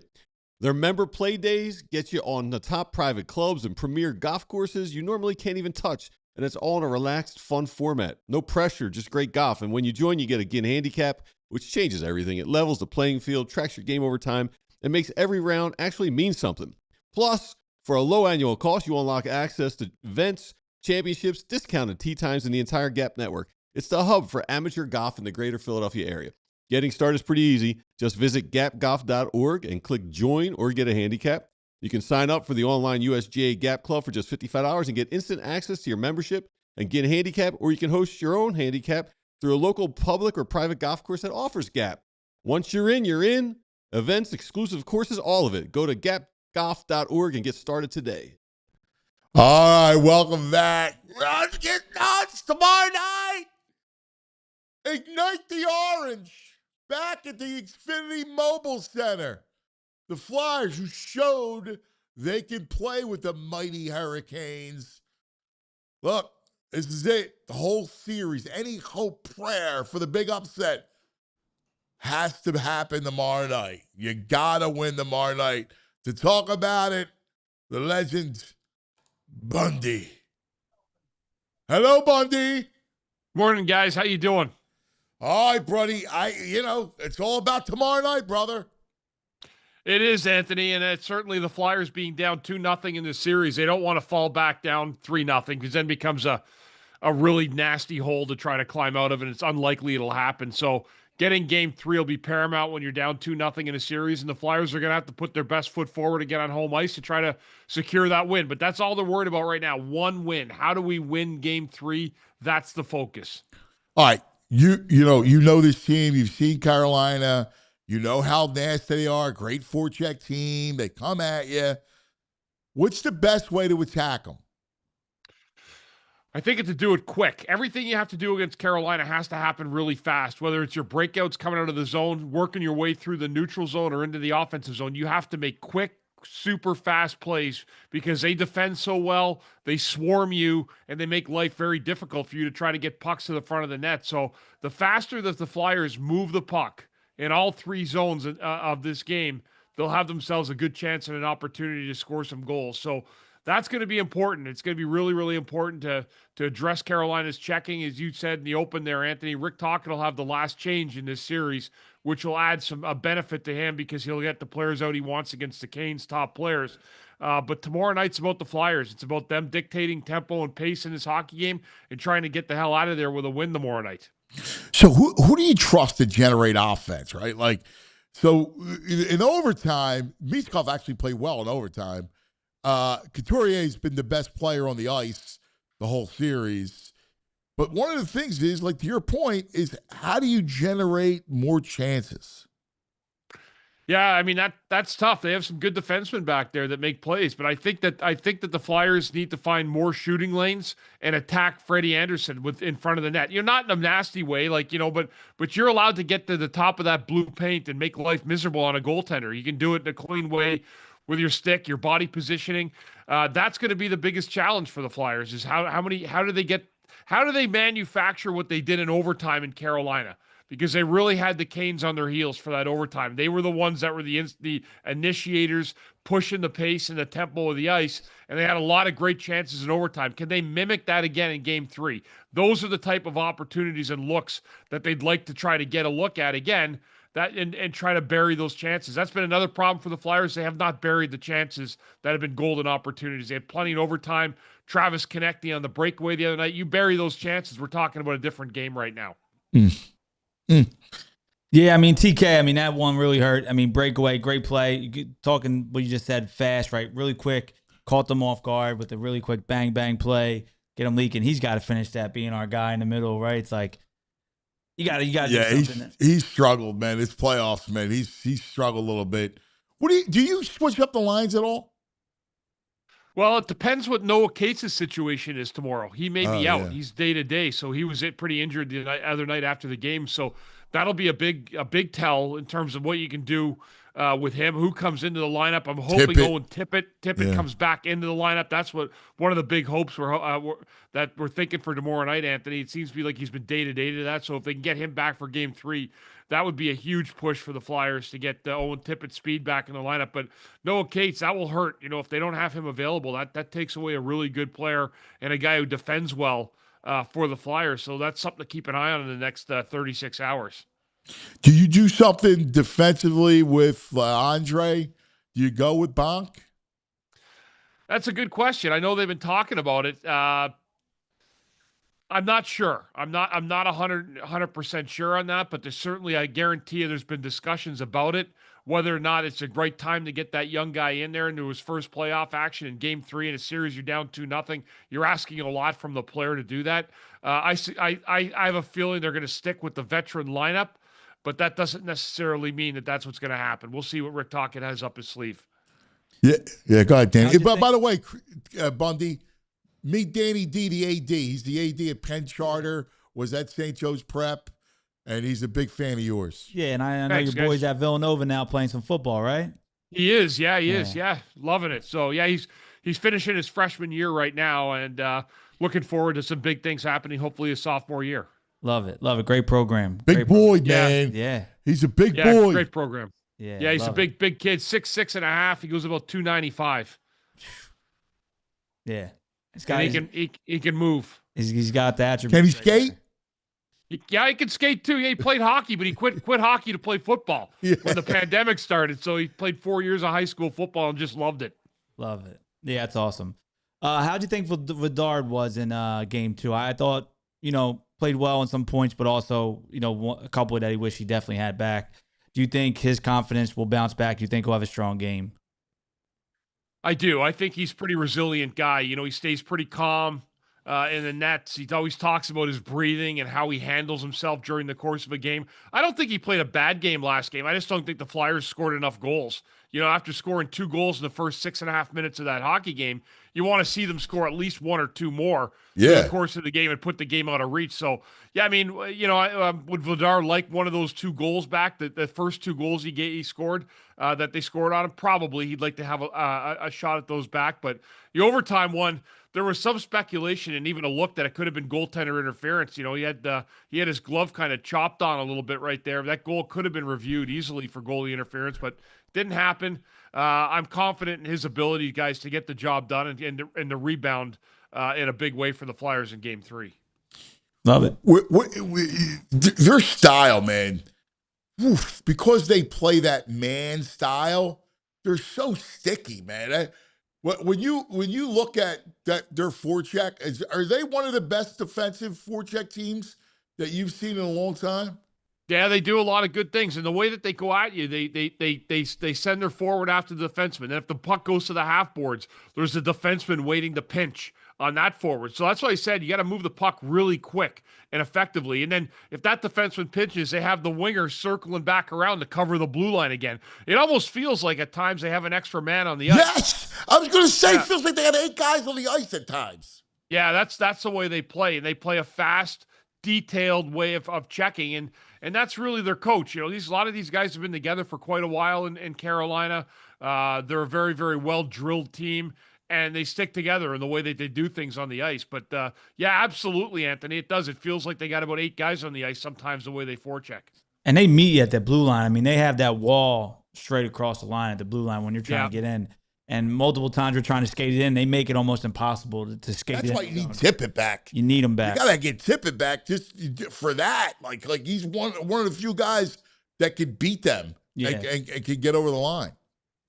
Yeah, he's a guy that pushes the defenseman back, right, with his speed because they respect it so much. So that's been missing a lot in the first 2 games is that Owen Tippett speed, the creativity that he has coming across the blue line, his ability to either beat defensemen on the inside or stretch him out to the outside of the ice. I mean, those are things that can break a game open. And he's a guy who can get himself 1 or 2 breakaways per hockey game the way that he skates. So yeah, it'll be hopefully we get Tippett back tomorrow night. That would be a guy in there that they've sorely missed. To have him back in the lineup would be a huge thing for the Flyers. What do you think of Michkov? What do you think of the game? Because obviously game 1 they exploited, right? Talk expected it. They had the matchup, so they were going Stankoven line against the Michkov line, +3, -3. And then a little bit struggled early. In overtime, I thought he played his best hockey in the series. Yeah, I thought so too. I thought in overtime he opened things up. He did have that one shot that got blocked by the player's stick. The stick broke. Yeah, and that looked like it was absolutely labeled for the back of the net. But yeah, I mean he's played well. I thought last game he did a lot of better things. He was a victim of a turnover in game 1 in the first Carolina goal. When he moves his feet, a lot of good things happen with Matvei Michkov. When he doesn't, he looks like an ordinary guy on the ice. And the sooner that he gets a hold of that and understands keeping those feet moving, having his head up, he's a great distributor of the puck when his head's up, when his feet are moving. He can see things other people don't see on the ice. So that'll be important to see if he can follow suit with what was a good overtime period for him and try to take that into game 3. What do you see from Martone now? Like when you're zeroing in on Porter, what are you seeing? I see a young guy that's really figuring stuff out, but he's also right now in a series where he's probably never seen the intensity and the level of physicality that he's seen in a playoff series. So I think at times he's looked like a 19-year-old at times in the series, and there's other times he looked like he could break right out. I thought he was going to be I picked him to be my overtime game winner the other night. It didn't happen. But he's a guy that just seems to be on the doorstep for a lot of good things that happen for the Flyers, and he just hasn't finished of late. So we'll see if he can get back in the scoring column. Well, I mean, listen, we're in the middle of the series, so I'm not going to, I don't want to put white flags and say, hey, it was great. But the idea of the playoff experience, what was so great about this whole thing is that these kids get to see it. Porter Martone gets to live it. Right? Like 19 years old. Right. At 19, he gets to live it against Carolina, battling in this series. That's a great thing. Yeah, great for experience for a lot of these guys. Barkey, Bump, Mishkov, Martone. I mean, it's invaluable experience, to be able to take these games that are so rich and full of life and zest, in a playoff game, how much each game means. To be getting these kind of experiences in at a young age is only going to benefit them down the road. So I think it's been a great run so far. It's not over. They need to win game 3, but those 4 guys I just mentioned will be a big part of game 3 and the Flyers' fate to see how far they can take this series. Yeah. Yeah, he's been on the doorstep. I mean, just saying with Bundy, Martone's there. It's not like he's disappearing. He's in the mix, right? It's just he hasn't been able to finish. So like I think he gets one tomorrow night, and I think it really gets it rolling. But yeah, he's there. I mean, it's not like he's curled up. You're not seeing him. He's out there. He's in the mix. He's in the plays. He's forechecking. He's always mixing it up. So that's really good to see, even though he hasn't come away with some goals. Yeah, he's been good. He's been around the play, and it just nothing's going in for him right now. Like it was as easy as it was for him when he first got here and even into the Pittsburgh series where he had back-to-back game winners in games 1 and 2. So, yeah, I mean, he's just a guy he's a hockey player. He'll figure it out. He's a guy light years ahead of his current age of 19. It looks like he's been in the league for 6 or 7 years the way he plays some nights, and certainly a guy I'm not worried about in the long term at all. He's got himself a very bright future ahead of him. So, some of the guys you need more out of, right? We mentioned TK. Got to get something out of TK. Zegras, we need, especially in this series, got to get something. Risto has to play better than he did last game.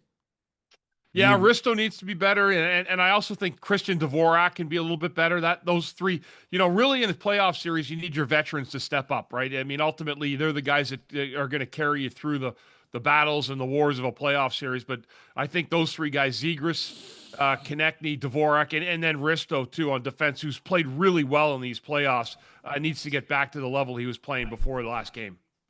All right, boys. So did you see last night? The Maple Leaf gets the number 1 pick, which is actually good for us in that we get the pick next year. Unprotected. Right. There was some... Do you know about this, Bundy? They were saying there was some confusion whether we had 28 or 27 because they traded another. We get 27 is what my understanding is. Yeah. Yeah, it's good. It worked out for the Flyers, so they get an unprotected pick next year. So we'll have, not only will we root for the Flyers next year, we'll be cheering our asses off against Toronto the entire season to finish as low as they possibly can. Yeah, what's interesting is, do you think they move Austin Matthews? Because it's hard not to look up there and go, you need a 1C. And there's a great 1C that's sitting there. And, I mean, it's going to be an interesting offseason because does, McJesus move? Does he finally want out? Austin Matthews? It's a perfect time for the Flyers to actually show the world that this is an up-and-coming team. Yeah, it is, and I think they've already done that with a lot of the young players they have here. They have a sell now to free agents that want to come here, in the summer, or guys that are looking to get out of contracts and get traded.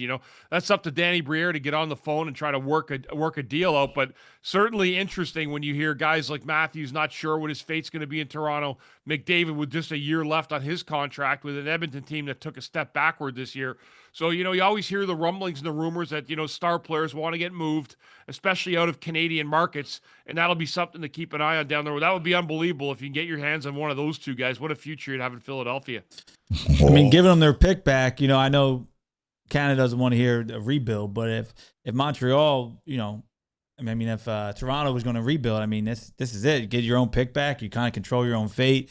If you guys want to, if you're not tank right. a little bit, you get back-to-back low picks and rebuild off of that. I'd love to see it. Yeah, there's a lot of options you can do, guys. There's no doubt about it.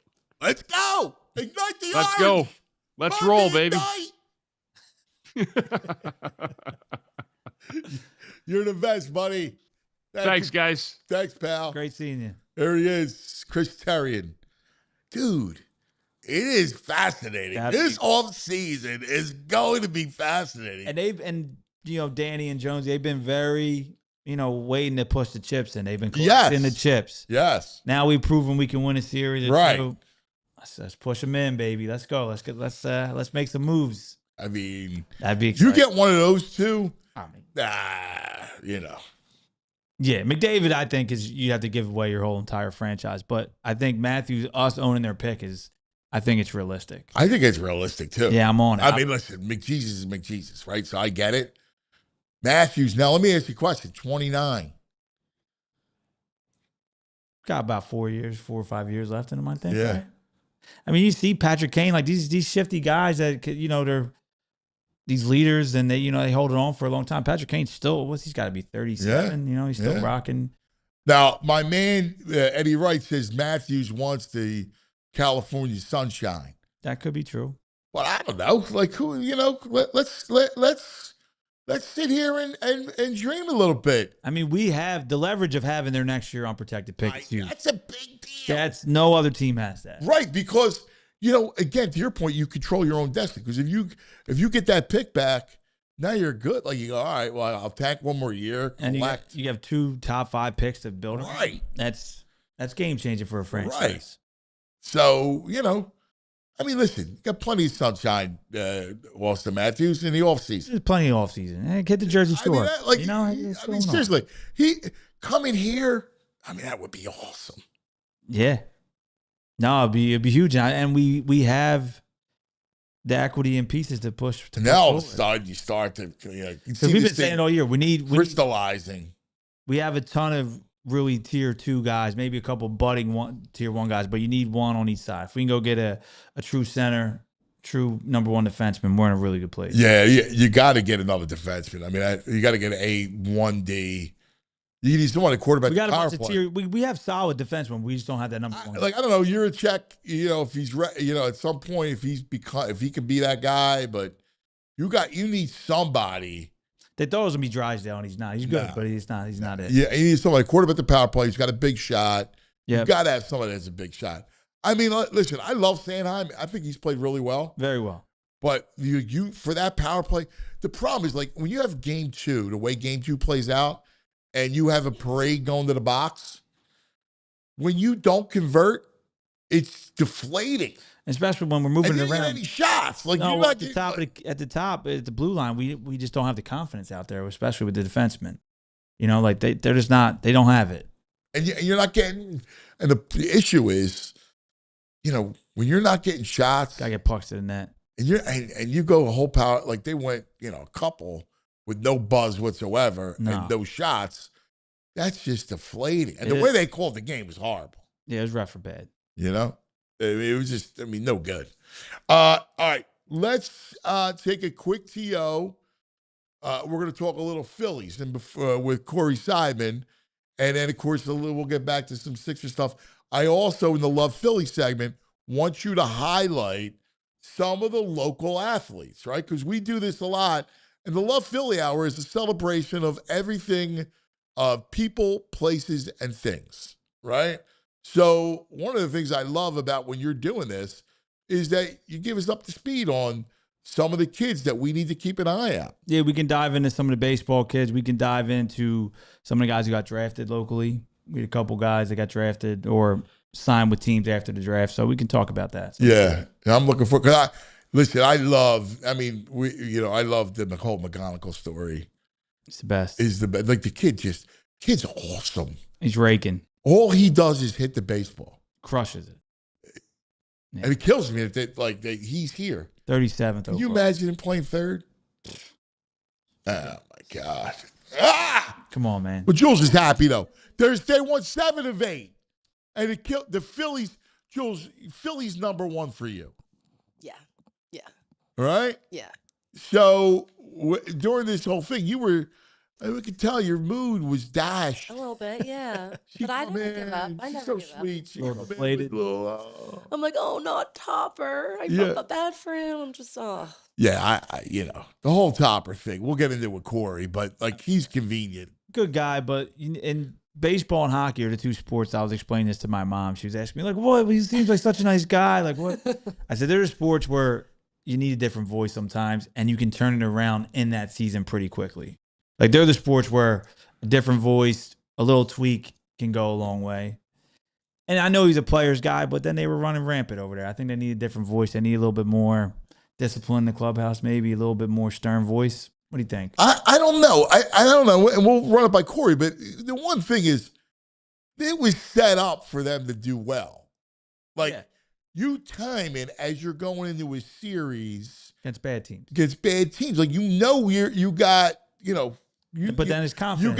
You gotta, right. But are you going to tell me that they would scuffle against these teams? Because I think, no matter who the manager is, the whole let's go to fundamentals. All right. Yeah, no, I think no matter who the manager is, during this stretch they would have got hot and played. And I think it's but I also think it's a mental thing. It's like they saw a little change. Yes. They get it going. They're getting the confidence grew, right? Like, agreed. I think they would have won games. They could win 7. Who knows, right? They win 7 out of 8. They're definitely going to win some of these games, and they would have stopped the skid. But to the level of all right, now we got it going. I think just that little change. Yeah, well, the jolt. You brought up the jolt. I think it's less to do with the voice. Yeah. In this case, listen, Girardi to Topper made sense because Girardi was, he was a hard ass. Yeah, he was. He was, Yankee way, everybody was stiff. So then, here comes Topper, and it's like, that was dramatic. I don't know that Mattingly's doing anything differently. And, love Donnie baseball. I don't know that he's doing anything differently. Yeah, agreed. No, I agreed. I think it's a timing thing, and the bats are starting to go, right? I mean, Jolt. And then, listen, if you get Sanchez back to pitching the way Wheeler's back. Right.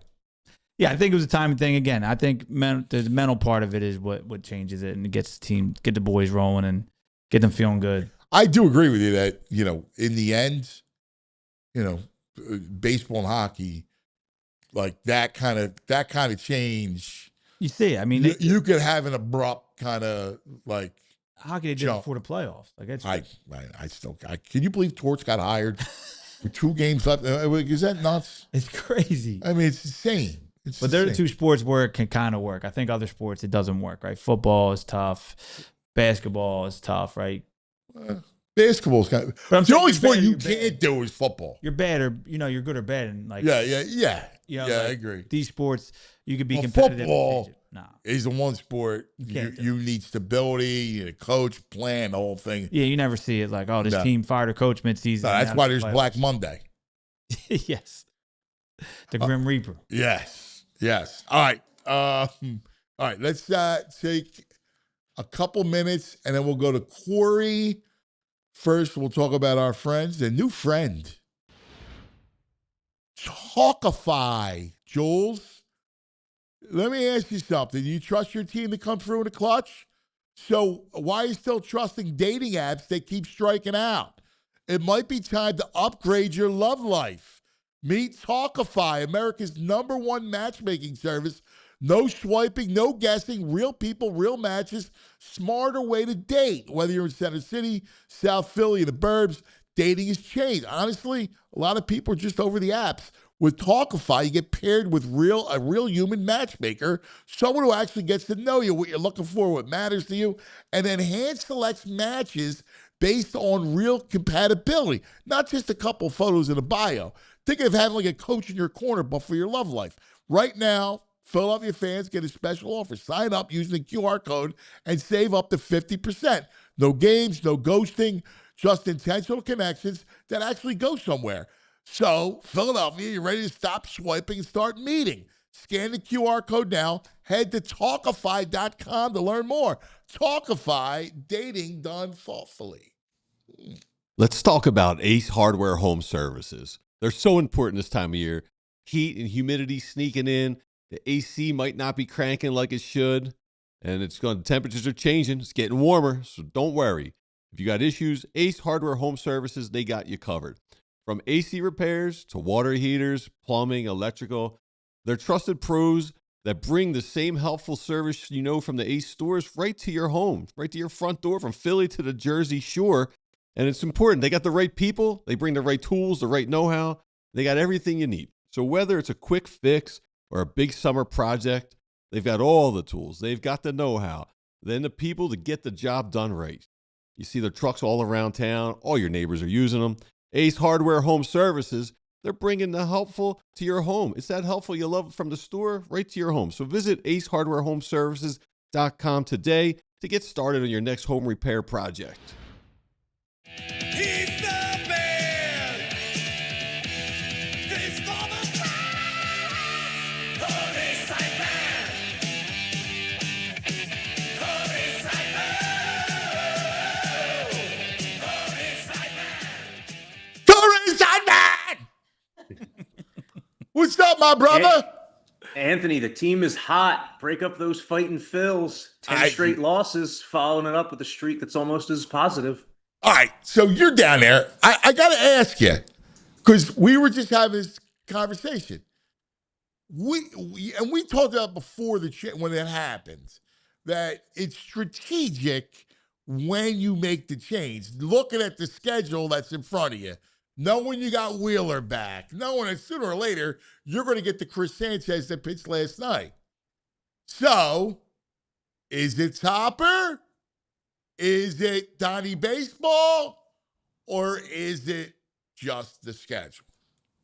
Well, the shakeup has made a difference. I don't think there's any question about that. The Phillies, whether this is Don Mattingly's fingerprints being on the 7 wins in 8 games, or it was just a matter of needing the jolt of energy, needing to remove the negative weirdness and awkwardness of Rob Thompson still presiding over the team. But the big turnaround for me when I look at it is that you have 6/9 of the lineup hitting at the same time. First month of the season, you had like 2 or 3 guys at most. Like Harper would be hitting, maybe Schwarber was hitting. Marsh. But nobody else was. Yeah, Marsh too. But right now you have Harper, Marsh, Garcia, Crawford, Schwarber, who have hit 326 during this 8-game stretch compared to 229, 100 points lower the previous 8 games. Turner's starting to wake up too. Who's that? Turner's starting to wake up too. You're starting to see a little bit from him, but he's a guy that I still need to see more from offensively and defensively. Yeah. Like he had the 4-hit game against the Giants. He had a double late last night, but he's still expanding the zone. He hit a ball in the nose early that got caught at the fence. So, I look at that, I go, he's starting to show himself a little bit. Like you hit 2 balls like that, like you're having a game. Like you're starting. Yeah, he did. He did. He lined out to deep right field, and then he later in the game added a double, which was big. But and then the other guy's Bryson Stott, who he has only 5 hits over his last 8 games, but those 5 hits are a double, triple, 3 homers, and he's driven in 9 runs. So right now, everybody is clicking in the lineup except for like Bohm, the backup catcher / JT Real Muto. Although Real Muto had a decent night last night, but you have more than half the lineup clicking, and the starting rotation has been as advertised over the last week. That's the other huge aspect of it. I mean, my biggest takeaway last night, Philly scored a bunch of runs, but I tweeted this out. It was like watching Greg Maddux last night. It was like watching a left-handed Greg Maddux with velocity in Christopher Sanchez, the way he was spotting the sinker and changeup. He was able to do whatever the hell he wanted to it, and the A's looked totally overmatched. And that's a good lineup. That's not a bad lineup. So I felt good about that.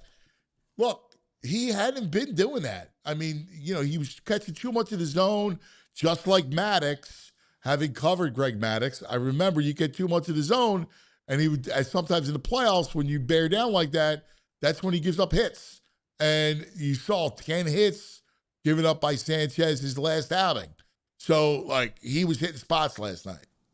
Yeah, Sanchez entered last night. I think he had allowed 48 hits in 40 innings for a guy who, like, last year had, I don't know, 40 fewer hits than innings pitched. And that's what you expect out of Christopher Sanchez. But the first month of the season, it was specifically that sinker. He was unable to get it low enough. And to lefties, especially, it was just veering right into that low and in bat path where a lefty swing naturally is. But last night, he was able to get the sinker just below the zone to induce swings and misses. He was able to use it low to get ground balls or jam hitters. The changeup was absolutely filthy. And yeah, that is a good A's lineup. The A's entered last night in first place in the AL West specifically because of their offense. They're not a pitching or defense-based team, but Christopher Sanchez, man, he looked like the potential Cy Young winner that we expect him to be. And this is now an 8-game stretch where one of the games was a bullpen game. The other 7 were starts. 6 of those 7 starts have been excellent. The only starter who hasn't really delivered a quality performance is Andrew Painter, who was 5 innings, 3 runs, put 10 guys on base, but he's more of a work in progress.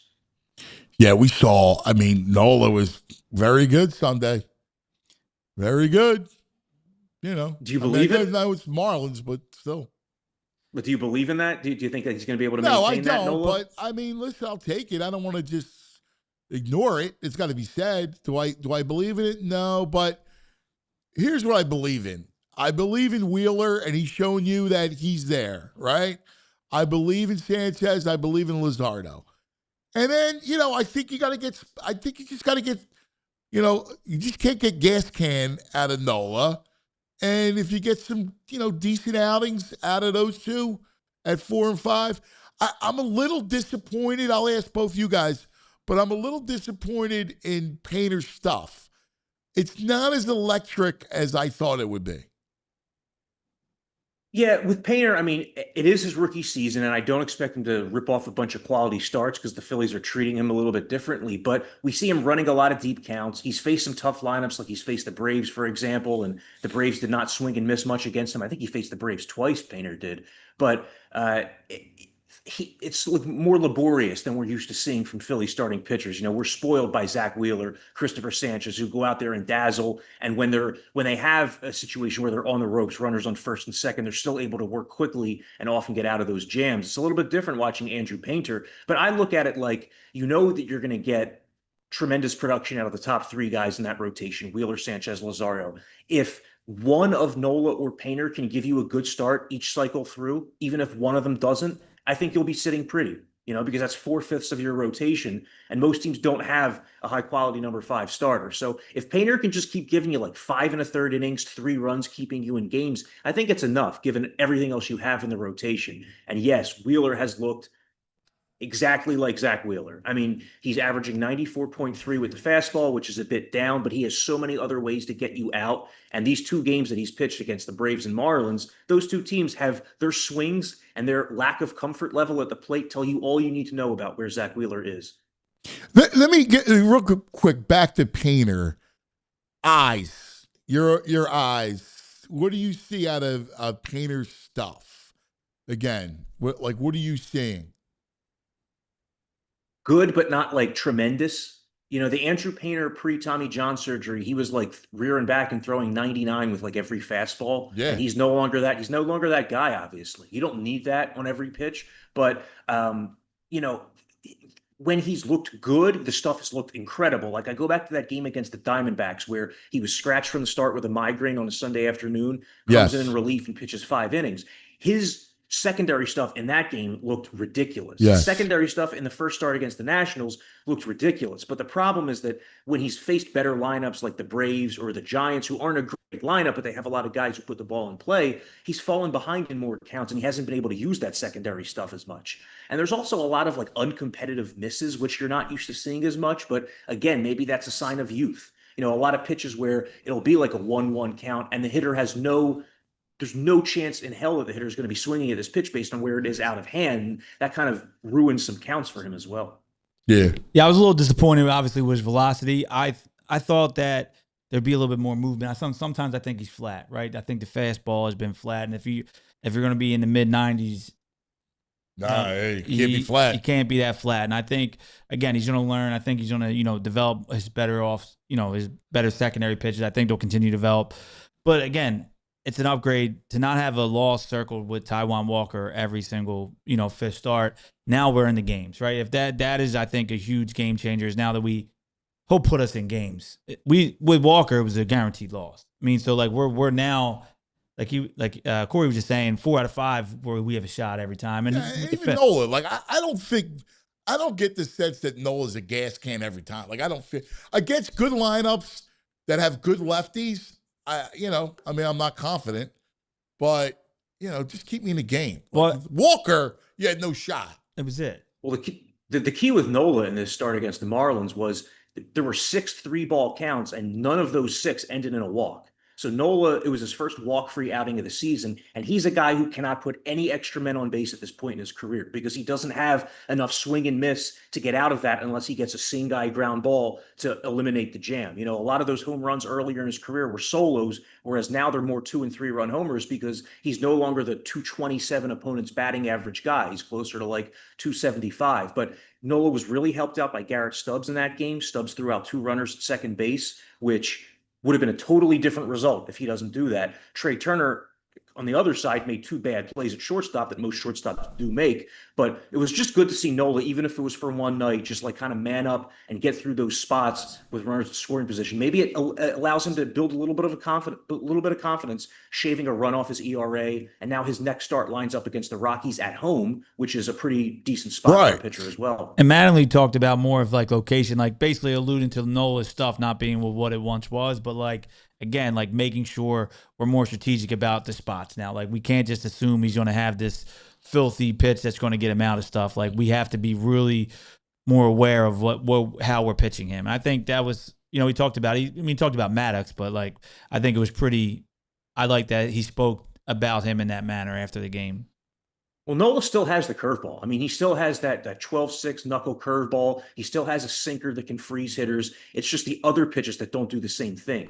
The other night against the Marlins, his changeup was also playing better than it has in, 2 years. Yeah. So that was a big piece for Aaron Nola as well. Hopefully this was just a sign of things to come for Aaron Nola. Who, look, when you go back to spring training, when he was pitching in those high-pressure environments in the WBC, he did look really good. So we know that there's still something in there. So it was good to see Duran back last night. I know he didn't look like Duran, but just having him back on the way back, that's the other thing about this during this start is the bullpen hasn't been what you expected it to be. But during the 7-1 run, it has protected all these leads. You go back to this stretch last week, for example, there was a game where the Phillies, it was the bullpen game against the Giants. The Phillies go down 2-1 in that game early, but then the bullpen stems the tide the entire rest of the game, enabling the Phillies to come back late and win. There was the game last Friday against the Marlins where Wheeler started. Bullpen allows 4 runs in the 8th and 9th innings, but Brad Keller strands the tying run on second base to end the game. If those 2 results go the other way, even with all the other positivity of the last week, we'd be sitting here saying the Phillies haven't made haven't made up enough ground after the hole they dug. But it's huge to get Duran back. It slots everybody else into the position they should be in. Like Brad Keller was miscast as a closer. Jose Alvarado's better in the 7th inning. You had Tanner Banks coming into situations that might have been a little bigger than you want for him. Duran last night, kind of interesting to see Don Mattingly turn to him in a 9-1 game, probably just to break off some of the rust because he hasn't pitched in the majors in a while. But he threw so many pitches last night that I would think he's not available tonight, which kind of stinks because if the Phillies need him in a safe situation, he might not be there. But I agree. That was but I just needed to see him. I just needed him to be back. I know it's a blowout. I agreed with what they were doing. He's got to get in and pitch. I was for that. Again, I look at it. My only reservation through this is when it comes to the pitching, and I'm a believer in the 3. We talked about it. But the other 2 in the bullpen, the Giants have a bad lineup. Marlins, bad lineup. You're facing teams. You're not facing the Braves, and you're not facing those teams. The Cubs. Even the Cardinals had a decent line. The Dodgers, so that's my only fear is that who you facing. Well, those three lineups, the Braves, Cubs, and Dodgers, are elite lineups. Those might be the three best in baseball, and you're going to have to get past at least one of them, and most likely two of them, if you want to get to where you want to go. So that is a real fear. The Cubs, I'm watching their game last night. They're down 2-0 against Andrew Abbott and the Reds, but they get so many guys on base via singles and walks. They're able to come back in that game. I can't remember who won last night. It went into extras, but the Cubs, Dodgers, and Braves, those lineups are. Did they? Yeah, those lineups are in a different tier than the Phillies. So you're going to need to beat teams like that. Even Milwaukee's got a good lineup. Like there's some Yeah, they have a pesky lineup that can beat you in multiple ways, and they don't even have Yelich right now. Right. So the Phillies lineup, no doubt, is a tier below those other teams. They're going to need to beat them by playing clean defense and utilizing the strength of their starting pitching. If Christopher Sanchez comes out and spots a sinker and changeup like he did last night, he can do that to any team, including the Dodgers or Cubs. But if the Phillies get what they got in April, they're not going to last long. So, but there's one man, though. There's one man who can carry them. Bryce! Bryce! How about Bryce Harper, man? He's looked incredible lately, huh? I love. Well, he's my man, so I'm a huge Bryce guy. They're still going. I love seeing that. No, it's huge to get him going. Again, it's a lineup that we've seen this many times where it's ebbs and flows, right? They're hot and they're not. They're going to have to make a significant move at the deadline if we want to be true contenders. They're going to have to move off some prospects and try to get a serious bat, right-handed bat that can, because look, Marsh has been great. I love it. I don't want to get ahead of us, like talking about playoffs, but he struggles against lefties. We're going to need something at the end of the day to really make us contenders with those teams we just mentioned. Yeah. Yeah, and I think that Dave Dombrowski recognizes that the addition they make at this trade deadline needs to be an impactful one. Like it can't be an Austin Hayes. It can't be like a mid-tier Whit Merrifield.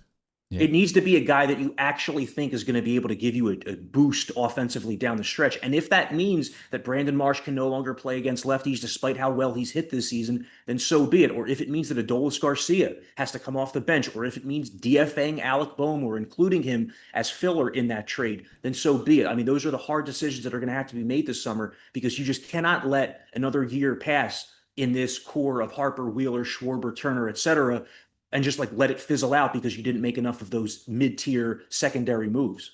For sure. Are you looking at you keep looking at right-handed bats? It's funny because Rooker hasn't done anything so far, and he came into town, and I'm like, I know he can't play defense, but Jamie and I talked about him a little bit yesterday on the show, just in the sense that it could make sense beyond this year, but this year it would just be complicated because he would only fit if you're platooning Marsh strictly or you're benching Adolis Garcia at times, which I don't know if you're going to do that. I know. On the defense it doesn't fix third base. No, and third base is the biggest place because you came into the season thinking, okay, maybe Aiden Miller can be the guy next year. But at this point, who even knows? Aiden Miller still has not played a game in the minors because of his back injury. So that's the bigger hole beyond this season. So if you can fill that, but third base league wide is a pretty thin position. There's not as many as when I was growing up in terms of powerful offensive options at the hot corner. Now it's I don't know, maybe 10 to 12 actual good third basemen across baseball. You know what a guy I would look at?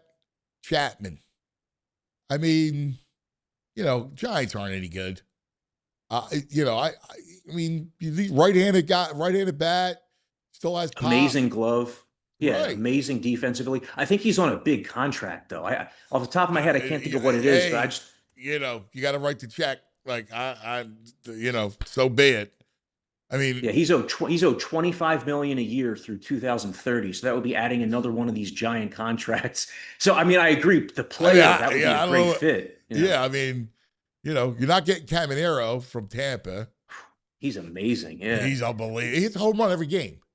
I mean, Bregman probably is overpaid in terms of what his actual offensive numbers are, but that would be the perfect fit in terms of the way he grinds out at bats, plays elite defense, can help you just across the board. He's above average in every way. But there aren't many of those, but that's the position the Phillies need to figure out. And, the other part of this stretch is that Adolis Garcia has actually been doing the job of a cleanup hitter. Last night, for example, comes up, hits a sac fly in a big spot with runners on the corners. If he could continue to do that, then Bryce Harper will see some pitches to hit, because you can easily tell with Harper what's going on with his mind at the plate, that he is going up there and he is going to swing at any first pitch that's anywhere close to the zone, because he knows that it's probably going to be the best pitch in the at bat. Like last night, for example, late in the game, before the second home run, I want to say, the first pitch he saw was way in and he swings at it. Like you could tell he was just in swing mode, because he knows he needs to be aggressive, which we talked about before the season. That's what you want to see out of Bryce. Got to protect him. Let me ask you a question. The Astros, they got what, Paredes playing third? Mm-hmm. And he's somebody to keep an eye on too, because the Astros are in a big time slide. Exactly. They have holes all over their roster. I don't know what's Correa at, because he could play third for you. Yeah, he's.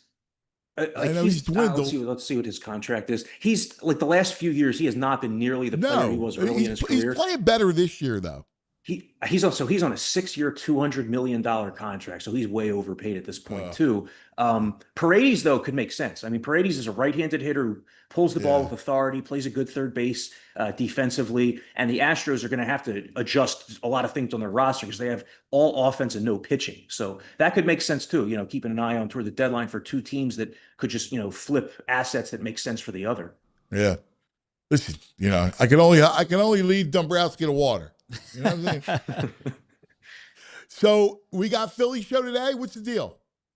Yes, sir, we do. Another one at noon for Jamie and I. We're going to be breaking down just last night. We're going to be looking on the farm because there's some interesting things going on with the Phillies, top prospects, specifically Gage Wood, who's really generating a lot of buzz right now, the former first-round pick who could be up in the majors in the next, 18 to 24 months, if not sooner, based on his performance. He's a winner too, man. I love seeing him in college. He's just a competitor. He's a dog, man. He's a pit bull. He just works you. And he was, one of those guys who played more college ball, so he didn't, a little older, and he kind of fell. I love him. I think he's a workhorse, but he's been lighting it up in the minors. I've been keeping an eye on him. He's got some stuff, and he just works you, man. He's like a hard nosed, thrower. I'm a big fan. He throws hard. Like I don't know what his longevity is going to be like, but he can help you. And when the Phillies drafted Aaron Nola, he was thought of as a guy who could help pretty quickly, and he was up in the majors within 14 months. I'm not saying it's going to be that quickly with Gage Wood, but he's a guy who could, you could see him if the Phillies need an arm in October and he's ready to go. We've seen it over time. Isn't that how Mizorowski burst onto the scene, and Savage with the Blue Jays? It happens once in a while. Yeah. Real quick, I've been followed. How's Nori doing? How's he looking? He was off to a pretty good offensive start. He was dealing with some injury issues, but that's another guy who, ideally by the end of this season, he's raking at AAA and knocking on the door for the big leagues. The fact that he's a left-handed hitter is a bit of a wrench because the Phillies are so left-handed dominant, but they're finally starting to churn out some outfielders with promise between Justin Crawford this year, potentially Nori next year. The problem is Crawford and Nori are the same profile. So I don't know how you're going to be able to make that work with also Brandon Marsh in the picture. It just seems like too much left-handedness to me, which would speak to a trade in some form, which is funny to think. It's funny to think about because we talk all the time about how the Phillies haven't developed a homegrown outfielder since Pat Burrell, and now here they finally develop a couple. You might have to trade one, but that's just a power hitting outfield. Yeah, it was the last power hitting outfielder. Right. That's my beef. But to your point, you would have to do it. Corey, you're the best. How's Dad? He's great. He's doing well. He's watching all the shows. He's loving life between all the sports going on right now. Just need some wins out of the Flyers and Sixers. Yeah, dude. The last two nights, first of all, I hate when they're playing at the same night, and then it was tough, man. Blowout and then lose and overtime. Oh, that's killer. It's hard to regulate the emotions between. It's hard to regulate the emotion between the Phils getting hot and now these teams that have bigger games that are just kind of fizzling. But hey, the Sixers dropped game one in huge fashion to the Celtics as well, and we see how that series went. Yep, I feel you, buddy. Good stuff, brother. We'll see you here. Thanks, pal. All right, I'll see you guys soon. Man. He's got a nice intro. Yeah, he does. He's got a good one. Vampire did it up. Vampire's good at making intros. He does. He's got the catchy. He's got the catchy, they're always in my head afterwards. Right. Good job. He does. He does. In 40 years of Flyers hockey, no player has ever had a night quite like the one Reggie Leach had on May 6, 1976. The Flyers took on the Boston Bruins that evening in Game 5 of their playoff series at the Spectrum. The only problem, their leading goal scorer appeared to be... the altitude and the oxygen depravity. It's a different type of blood. We'll have to see what he looks like coming back. Maybe he'll have actually color. I doubt it. Doubt it. Doubtful on that. Freaking Bram Stoker.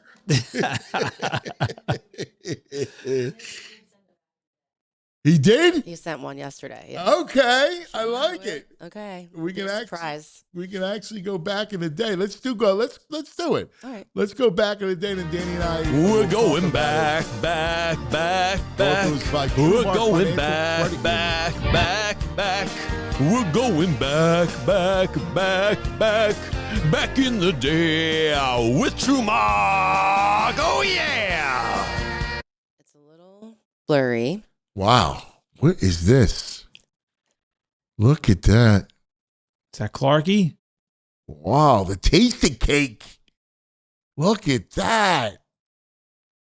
Oh, my God. Goalies wore no pads. Dude, look at that. Look at that goalie. Look at him. 1976. That's 1976. No helmets. Yeah. This is what VG wrote. Hungover Reggie Leach scores 5 goals in a playoff game. Look NHL record ties NHL record versus Bruins 1976. Oh, Reggie's a rifle. Look at that. It looks like. How's he give up that goal, Gus? I mean, he's got shin pads on. Really? He looks like a catcher. He playing soccer? Like, look at that. It's crazy. They have nothing on. Nothing. He's going to take up half the goal. Right, big pads. I remember Gar Snow used to have the big shoulder pads. Yeah, Gar Snow. That looked like ancient, like. No, it's crazy. You know what's nuts is like I remember seeing as a kid, like old hockey or basketball. It looks like ancient, right? That looked ancient. Yeah, it's crazy. Yeah, it's wild. I only know the names because I watched the Broad Street Bullies doc, so I remember the Leach name. Reggie Leach, man, the rifle. The rifle, yeah, I remember that from the doc. Yeah, he was. That was it, man. That was some good stuff. Yeah. How did you handle the 2 games on at the same time? So I did the split screen. Xfinity. Didn't love it because multi-view. It's hard. Hockey's the one that you can't really have in the box. It's tough. Basketball is easier to follow, but hockey when it's the split screen, and I got to. Baseball works great with the split screen. Baseball even football because of the pace of the game. Hockey's tough to have in the split screen because I did the multi-view, but then I would click. Yeah, I was trying to time it out, moving back and forth. But then once the Sixers were putting up a dud, I got locked in on the fly. Yeah, I did the same thing. The Sixers were the minute you could see it, like the minute the Sixers halftime it was it was done. Like even the second quarter, I was like, I was still like checking. I'd have it on my phone, checking it out, but we were locked in on the fly, guys. I mean, once the Sixers, it was looking like we knew the ending. Went on with the Flyers, but yeah, I was multi-view for the first half though. Yeah, it's funny, emotionally, and even the way I watch the games, right? Like I like to watch the game and concentrate. It's like I don't even like being at football games. Like I love, right? If I was in a coach's box, I would like it.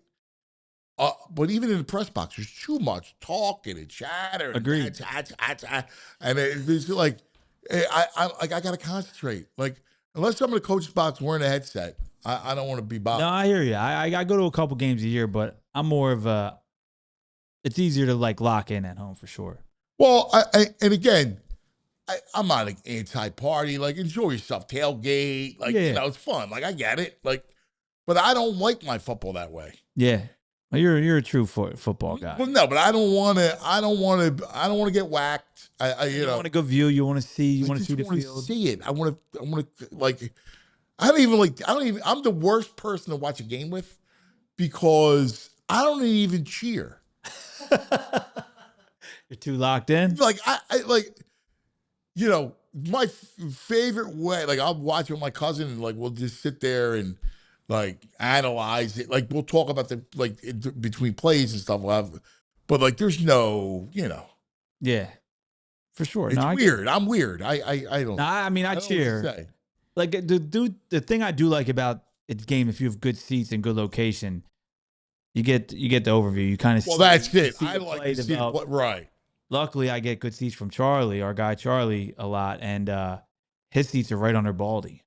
Right under Baldy. Really? Right under him when he's calling the games. Directly under him. That's a good seat. Great seat, midfield.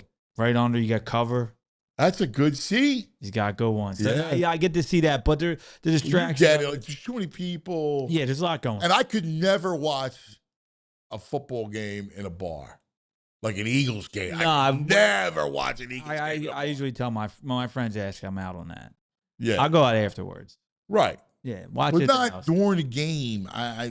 Too much going on. Yes. I'm with you. Speaking of which, and we got to do our Love Philly out in a second, but did you see they're doing some, the NFL is selling off a package of streaming more streaming games. So that's been the holdup for announcing when the schedule is. It's unbelievable. So we don't know when. Like I can't wait. Usually you're out. Well, next Wednesday. I thought it was Wednesday. Yeah. Right. Because usually it's this week or next week is the schedule release. Yeah, I thought it was usually first week of May. Right, but they're holding off because I think there's a rights deal that's about to happen. Well, why can't they just release the games and then figure out the deal afterwards? I know. I don't know. But I'm wondering, is it something like a Tuesday night package? Oh, my God. Well, is it something like a Friday night package? I'm fine with those games. Oh, Jules! I don't know. This is going to be every night. I would be the greatest. Every night. The Gargano plan, I had football every night. I figured out there was a way to do it. But I did college in there too. Okay. There's a way to do it. The Tuesday night and Friday night, you could do. You could. You just got to be strategic with the schedule the next week, right? Right. So if you do, like to me, the only off day would be Wednesday. Wednesday's tough. Right? Because Wednesday is tough. And then I would supplement that with a college. Like a max. Like a big college. No, like Wednesday night college football. SEC football. Yeah, like a big night. Like a big game. And then you got a week off. Yeah, get a little mini bye. Yeah, and I don't schedule them the week before. So bye before, and then you get a long week after. Yeah, I like that. But how does that work all year? I figured it out. You figured it out? All right. Yeah, we're good. You got to see the plan. Yeah, we're good. By the way, I had the double bye NFL thing years ago. Yeah, you were ahead of the game with that. I had the 18 games, double bye, first half bye, second half bye. When is that going International to come in? After next year. After next year. Yeah. All right. It's time now for the Love Philly Hour. Danny D is going to hit us with all the local stuff and some of our local guys, as well as Danny Green, former Sixer. Danny Green coming in to analyze tonight's game 2 of Sixers and Knicks. Philadelphia doesn't pretend.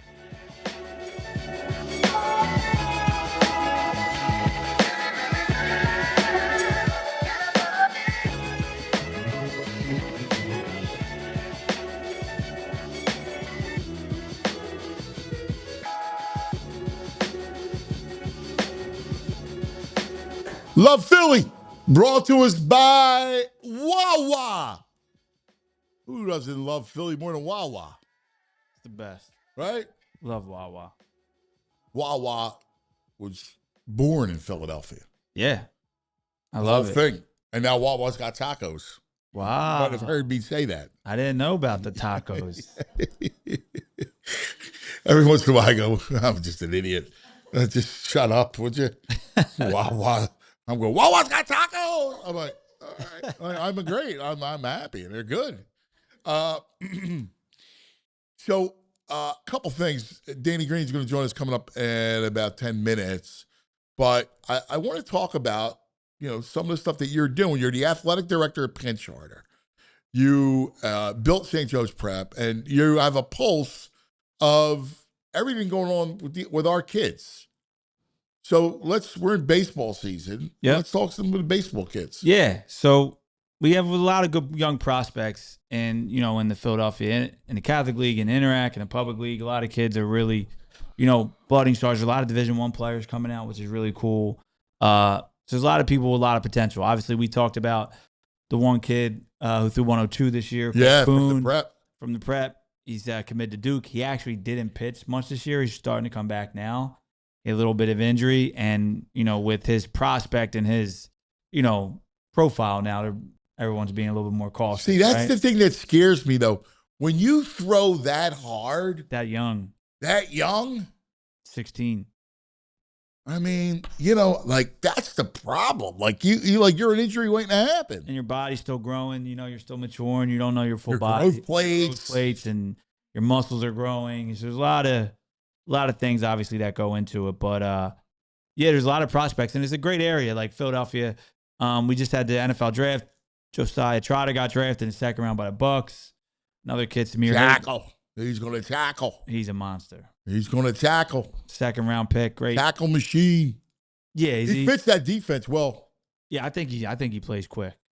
He's just so smart. Yeah, they needed help too, by the way. Yeah, he's a dude, and he's. Great kid, hard work. Remember the story I told you? He drove up from West Virginia? Yes, I do. State championship 2 years ago. He came up. I was talking to him, asked him how his year was. I thought he was home for break. He goes, no, I just drove up for the night. I'm driving back tomorrow because that's what people did before me. So he's like, the best kid on the football team, number one guy, and he decided to travel up to his high school team because that's what, he thought the right thing to do was. So guys like that are going to be successful. So big shout out to him, local kid. Again, drafted early second round. So huge thing for him. But back to baseball. So we have him. There's a kid, Brady Guzzi. He's at Conwell Egan. He's a right-handed pitcher. He's thrown 3 no-hitters this year. Wow. He's a stud. He works 3 no-hitters? He works out with Petrowski. Does a lot of training with our boy Nick Petrowski. Yeah, so shout out to the physio and all the good work they're doing with our young athletes. But, he committed to UVA. He's a junior, though. Still got another year left. He's got filthy stuff. Is your right? No, lefty. I'm sorry, lefty.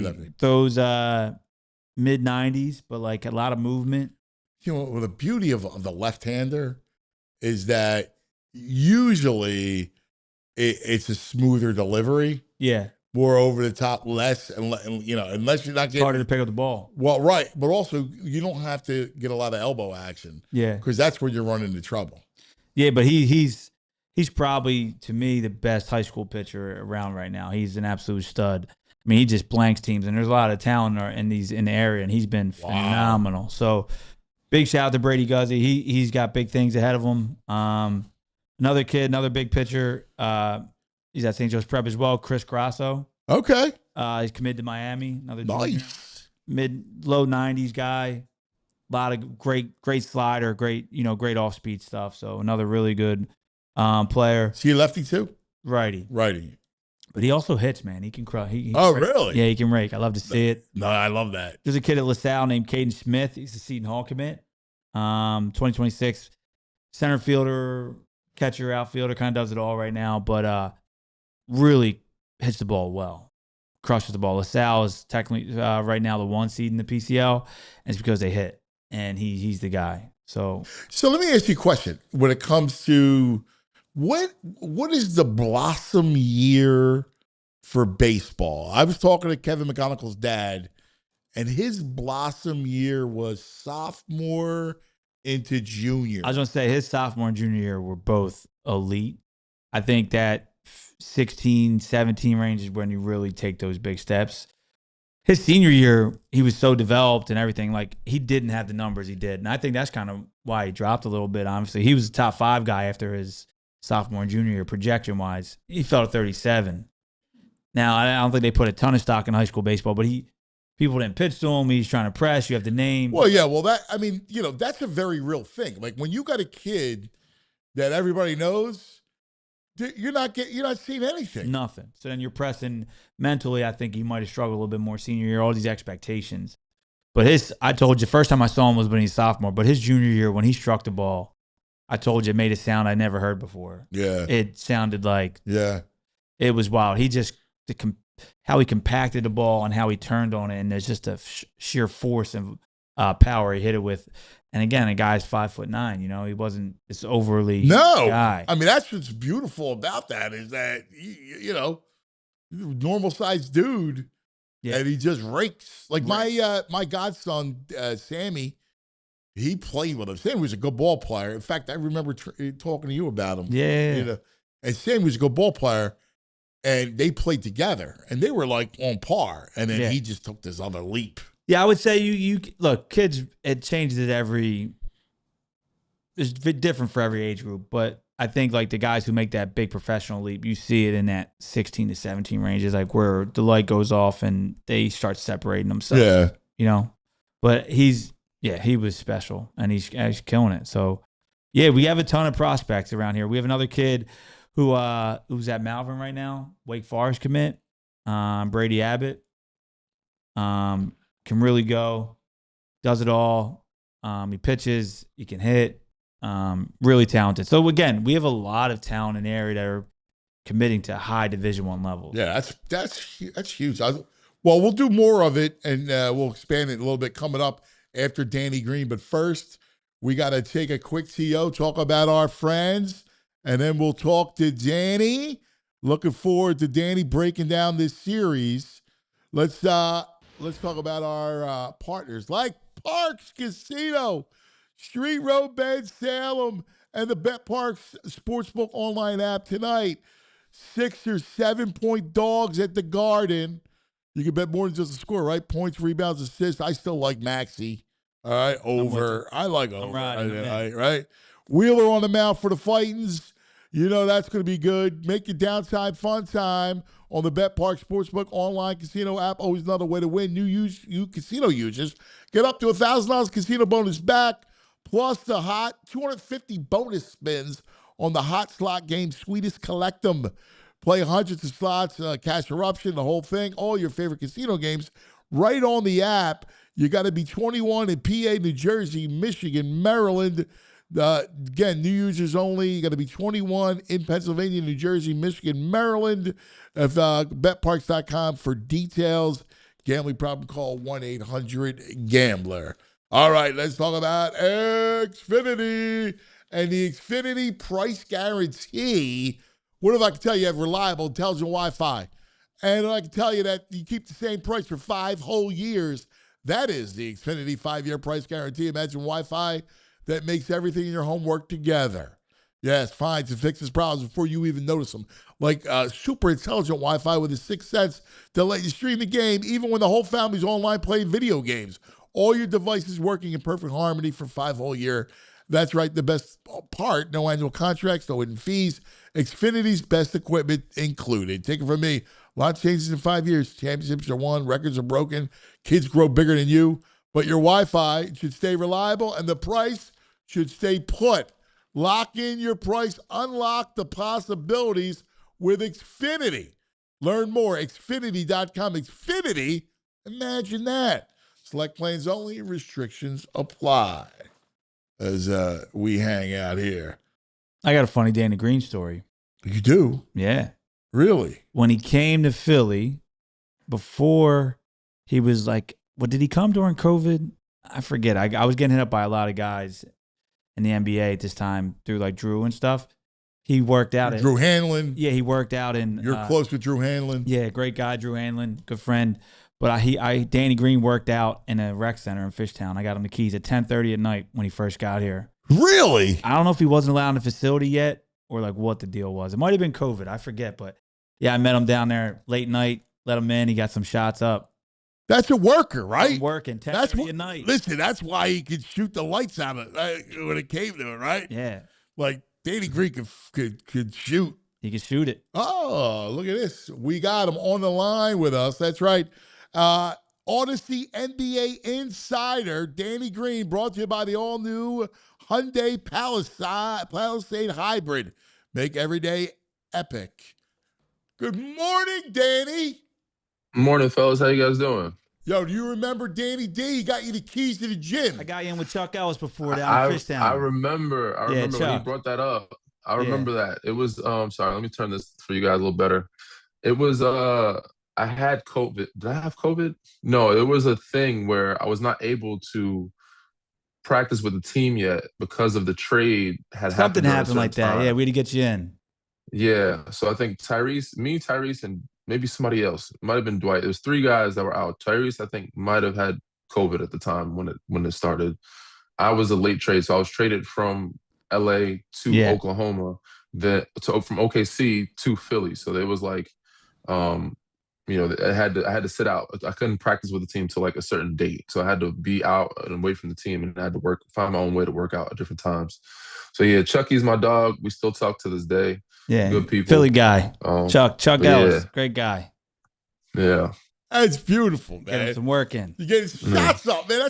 That's what shooters do. Shooters get up shots. Professionals, man. You got to stay in shape somehow, right? If you can't practice with the team, you practice other ways. So that was part of the game, making sure you're ready, in shape. Mind you, only had about 6 weeks off since the bubble. Quick turnaround that season. Luckily, I stayed healthy for most of the season up until the playoffs, which was a bummer because we could have really beaten Atlanta. I think that was a summer we could have beaten Atlanta and been to the Eastern Conference Finals had I not had the calf strain. But, neither here nor there. Yeah, this is weird. Like that whole time, it feels like a blur, right? Like it was so surreal. Like imagine you're playing in a bubble. Like how crazy was that? Yeah, I mean, again, I don't make it seem. It was a nice facility, a nice resort. They did a great job.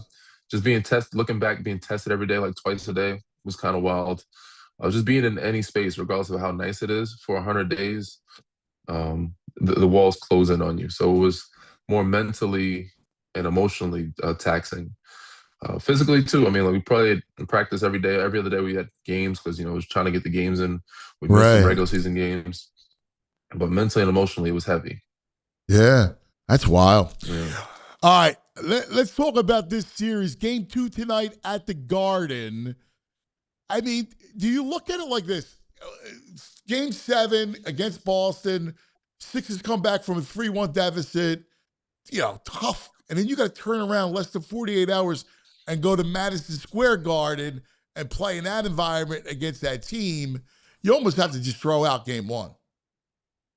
Yeah, you try not to, but game 1 is still, you learn your biggest lessons in your failures and your losses. So you definitely figure out or find out who it is you're up against. And it's easier to play an opponent again after playing them, once. You've seen what their schemes are, what their philosophies are. They probably won't make many adjustments. After a win, most teams don't make the adjustments. So it's like, all right, this is what they're going to do. And it's hard to beat a team 4 times, especially a good team like Philly. But yeah, so game 1 was tough. It was a wash, a lot of carryover from fatigue of game 7. That's why you try to avoid going 7 games with the team. And, a lot of carryover from them when they beat up on Atlanta. Like they had a lot of high confidence in shooting well. So I imagine that number will come down, their field goal percentage and 3-point percentage. Philly will play a lot better too, and then they also have a better handle on who it is or how they're going to approach them. What did you see, and how do you attack them? The obvious is that Tyrese has to get more than 1 shot in the first quarter. Like he's got to dictate off how they go. Yeah, I mean he needs to. He will. You can't concede they doubled him. It's kind of like Lakers are doing to Shea last night, and Spurs have done it to Anthony Edwards. Like the teams are going to do that, but there's ways you can, when you trust in your team, there's also ways you don't concede to the double team and get around it and find a way to score. Throw and go like Steph Curry throws it to Draymond, gets it back. Hard to double team when you set multiple screens for a guy. So he'll be more aggressive. Other than that, Joel has to get those guys in foul trouble like he did, and he will continue to do. They'll shoot better, but it does start with Tyrese. Paul George is having a great playoff series. First one to end this one, like he's shooting well from the field. They're going to need all hands on deck. Kelly Oubre, Quentin Grimes, all those guys going to have to hoop and play well.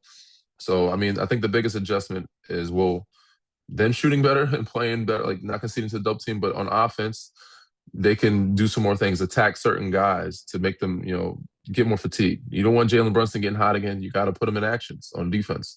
So I'm sure Nick Nurse will make that adjustment. And he might also even go zone. He may go box and one. He may go triangle. So you never know. Wow. He's going to throw some things out there to make them think, right? And make them change their offense a little bit. So it's going to be interesting. They're put together well, right? Like that team. Yeah. I mean, you look at the OG, right? You got a real center that you could bring off the bench. They got a lot of depth, man. Yeah. They got a lot of depth. Yeah, it's just a team is hard. It's an uphill battle, and it's a team that's hard to match up with because they have size on the wings with Mikal Bridges, OG, Josh Hart. And then, of course, you have Mitchell Robinson coming to the bench, another 7-footer that can guard outside of Karl-Anthony Towns. But, Jalen Brunson can score. They have a couple of guys that can do something. Deuce McBride is good off the bench. They even have Jordan Clarkson and Shamet and Jose Alvarado. Like, they have some players off the bench that can, randomly give them a game of something good. So Philly has some people, but they're just not as deep. So it's harder. And it's going to take a lot of Joel and Tyrese leading the way like they did 2 years ago, and Paul and George chipping in, and everybody else instead doing their part. Danny, playing for Nick Nurse, you're familiar with how he makes adjustments. What do you think he comes out and tries to change up for the Sixers? Obviously, you said the Knicks were successful, so they're going to kind of keep it. Mm-hmm. How do you see Nick, knowing how he coaches, how he'll kind of try to make some adjustments here? I mean, it's tough because the Knicks have different guys that can give you 30, right? Brunson was the guy with the hot hand. I'd imagine he's going to throw some things at Brunson. And that's going to open the floor for maybe OG and Mikal Bridges and see if they can do it. And if they do, then he'll have to change up. Cat, that's a Joel Embiid situation where he's going to have to try to control Cat to get him into foul trouble, him and Mitchell Robinson. If you can get those guys in foul trouble, it takes away a lot of what they do. And also allows Joel to be effective. So, yeah, it's going to be interesting to see what Nick does. Sure. Yeah, because also, like, defensively, it's a tough matchup for Joe when Cat's out there getting out. It's hard. That's why you got to exploit him on the other end. Yeah. Again, a lot of your defense has to be your offense in the series. And a lot of series, you got to attack those guys. You got to put Cat in action, make him guard, try to get him in foul trouble. Jalen Brunson, you got to put him in action and try to wear him down and tire him out. But it's unfortunate that they have other guys that are pretty good. So it's a tough situation, but they have to attack offensively and keep them on their heels. Would you stagger your rotation? One of the things I think Nick should do, and he did it before, but he kind of got away from it, is not have a situation where Tyrese and Joel are out of the game at the same time. To really kind of stagger them, where you could pair, VJ and Joel and Tyrese and George and Oubre. Yeah, I mean that's. I think people are looking at what Mike Brown did against Atlanta and try to sit Cat and Jalen Brunson at the same time, and like, oh, we can't do that. It wasn't successful, and I don't think said Philly or any other team when you sit your two stars together at the same time is ideal. So I'm sure he'll try to do that. He'll try to keep one of them on the floor at least at one point, and not allow them to. Let the Knicks kind of take advantage because we know Philly's bench is not the same as New York's bench. So he's going to need one of them on the floor at all times. And I'll say PG is playing well. Keep PG or VJ on the court, one of those guys at the same time. And I mean, Drummond's been solid too, but you got to keep one of those guys on the floor at all times. What do you think of Edgecombe? How about that kid, man? I think he's great, man. He has had a great rookie year. I know it's a learning curve up and down. It's a long season. They're not used to playing 82, but he's really impressed a lot of the world, myself included, of what he's able to do mentally. If he can continue to develop that shot and knock down, because we know how explosive and athletic he is. We know how fast he can be. If he develops that shot, mid-range and three-pointer, again, that was the issue with Tyrese was a great get-to-the-basket guy. Once he developed a three-pointer, he became unstoppable. Yeah. VJ he's right on track if he can continue to be on that development. And he's a dog on defense too. Yeah, he ain't scared. He's not scared of the moment, and that's the biggest thing. Like they're fearless. You got a group of fearless guys that are hard-nosed, blue-collar Philly type guys, right? So that's the start of it. You got some heart, and then you got some guys that can to get on the floor. You can go to battle with. I was thinking, like, you were such a valuable role player, like, because you could shoot it, you play really good defense, like, you give huge minutes. And a guy with the Sixers, and you mentioned it because they don't have a lot of depth, is Grimes. Like, what's the mental space for when you're like that guy that needs to come in and you got to shoot the ball, and they need those minutes out of him. For sure. I mean, his mentality is I'm coming in to F stuff up. You know what I'm saying? Like, and that's not just obviously he needs to score and shoot, but like defensively be active. Like guys that's come off the bench, they're trying to impact the game. He knows he's going to play a good amount of minutes. So those other guys that know they're not going to play a lot of minutes, they got to give their all every possession. That's rebound and deflection, steals, block shots, charges. And obviously try to get a plus with knocking down shots. So Quinn, he can let the game come to him a little more because he's going to play a good amount of minutes. But he's coming in with the mindset of, I got to be the spark off the bench. I got to score for us. I got to be aggressive finding my shot. And that doesn't necessarily mean I have to shoot it every time. But if I'm aggressive finding my shot, it'll open up the floor for other people and it'll get good looks for guys around me. Yeah. I mean. Yeah, I mean, who do you think, Danny, for the Sixers to get a big win tonight? Who do you we were talking about this earlier. What player outside of Maxey and Embiid have to step up and kind of have a big game for the Sixers to have an opportunity to win tonight? I think it's going to take multiple bodies, but if I had to pick one, it would be Grimes and Oubre. Like those two guys. Like either one of them. If either one of those guys, of course you want VJ to at least give you double digits. Of course you want Paul George to at least give you double digits. But if you can get Grimes or VJ to knock down 4 or 5 threes or give you 15 to 20 points, that's when the series changed for Boston. Like when one of those guys showed up, it was like, damn, we didn't count for Quentin Grimes having 18 on the bench or VJ having, 20 something, or 30. That's where it was like, all right, that's not on the scouting report. We expected those guys to score, but not like that. Were you surprised at Missoula's lineup for Game 7?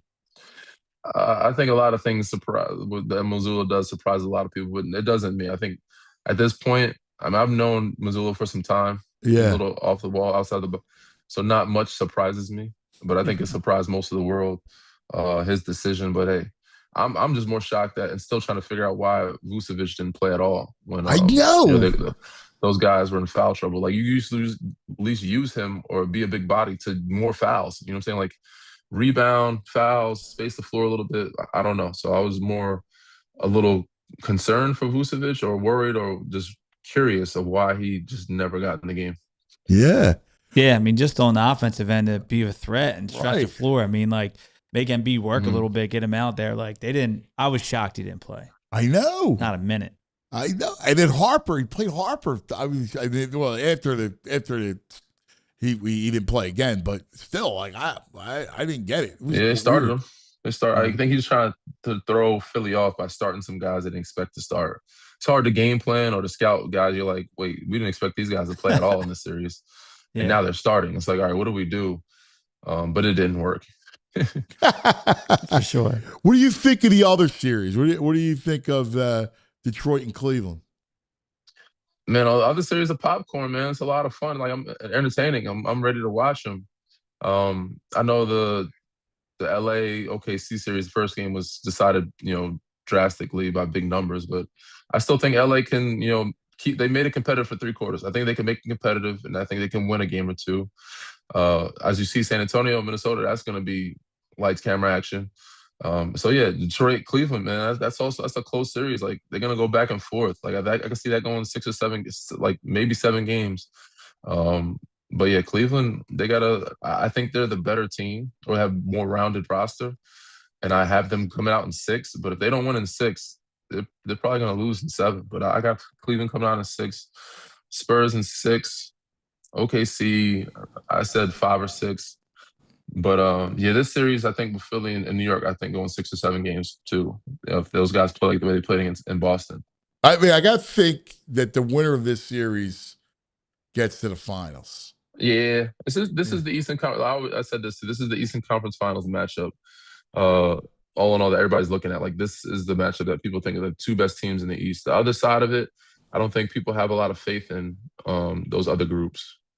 Isn't it wild? Like, you think about Joel, or I'm sure you were really thrilled for him that comes back. Because how bizarre.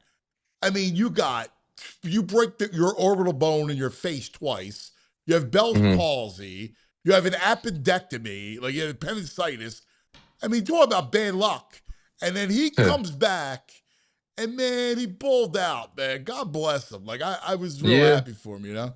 No, I'm glad for him. I'm glad for the city of Philly that he's back, because it's been 44 years since they beat a Boston team.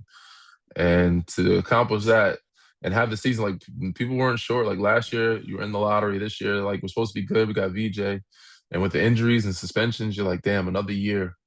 And you actually got out of the first round being, a 7 seed, which you shouldn't have been. But it's an accomplishment, man. You did better than what people expected you to do. And now you have a chance to even make a run that people said will remember forever. Yeah. My brother, you loving this gig? You love being in Odyssey, the NBA? I'm loving it, man. I'm loving it, man. It's great to be able to freelance, do some games, media here and there, coverage in studio, out studio. Watch the playoffs, podcast, everything. It's been great to be on the side of it and not be as stressed about the game. Well, you're killing it. Your insight is invaluable. So, like, the fact that you give this insight and you play with these guys, you know it. You did it. It's really good. So keep it up, my brother. Thank you so much, Dan. Always great to see Appreciate you guys. Same, man. Best of luck to you guys, man. Enjoy the playoffs. Hopefully it goes your way. Yeah, thanks, brother. Danny Green. Awesome stuff, man. And don't forget, Danny Green, brought to us by the all-new Hyundai Palisade Hybrid. That's right. Learn more how to make every day epic at HyundaiUSA.com. There you go. He's a great guy. I mean, I'll never forget. He's like, coming in late. I just want to get shots up. I mean, he's a worker, man. That's what it hung his hat. He was very aware of what his role was in the NBA. He's so IQ. He knew he had to play defense, make open shots. He was a good defender, and when he shot the ball. Yeah, I mean, and he embraced it, right? Not everyone comes in, they want to, in college, he went to UNC, big-time recruit. You got to adapt, and you got to change to what makes it work. And so multiple-time NBA champ, man. That's nuts that you're a guy, you helped him get a gym. Yeah, it was crazy. I'm pretty sure it was COVID. It was like a weird time where they couldn't get in there. Well, right, because like he said, if you got traded, you had to isolate. I had one, and like within a year, I had in a small rec center in Fishtown, I had him, George Hill, really? Embiid, all working out in some like rinky-dink rec center in Fishtown because they couldn't. It was such a weird time; they weren't always able to get in. So like their trainers or through Drew or someone, they reach out to me and then I get them in.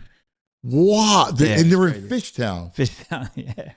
Why'd you put it there? How come you put it in like? Well, it was like because it would be like late at night, and I had keys. I could get them in. Like it was close to where I live. It'd be like it wasn't like middle of the day. I'd put them in a high school or something. It was like 10 o'clock at night, 11 o'clock at night. Oh, that's wild, man. That's crazy. Yeah, but shows you I just want to get to work in, man. Drummond had all those guys in there. That's cool, man. Yeah, it's pretty cool. All right.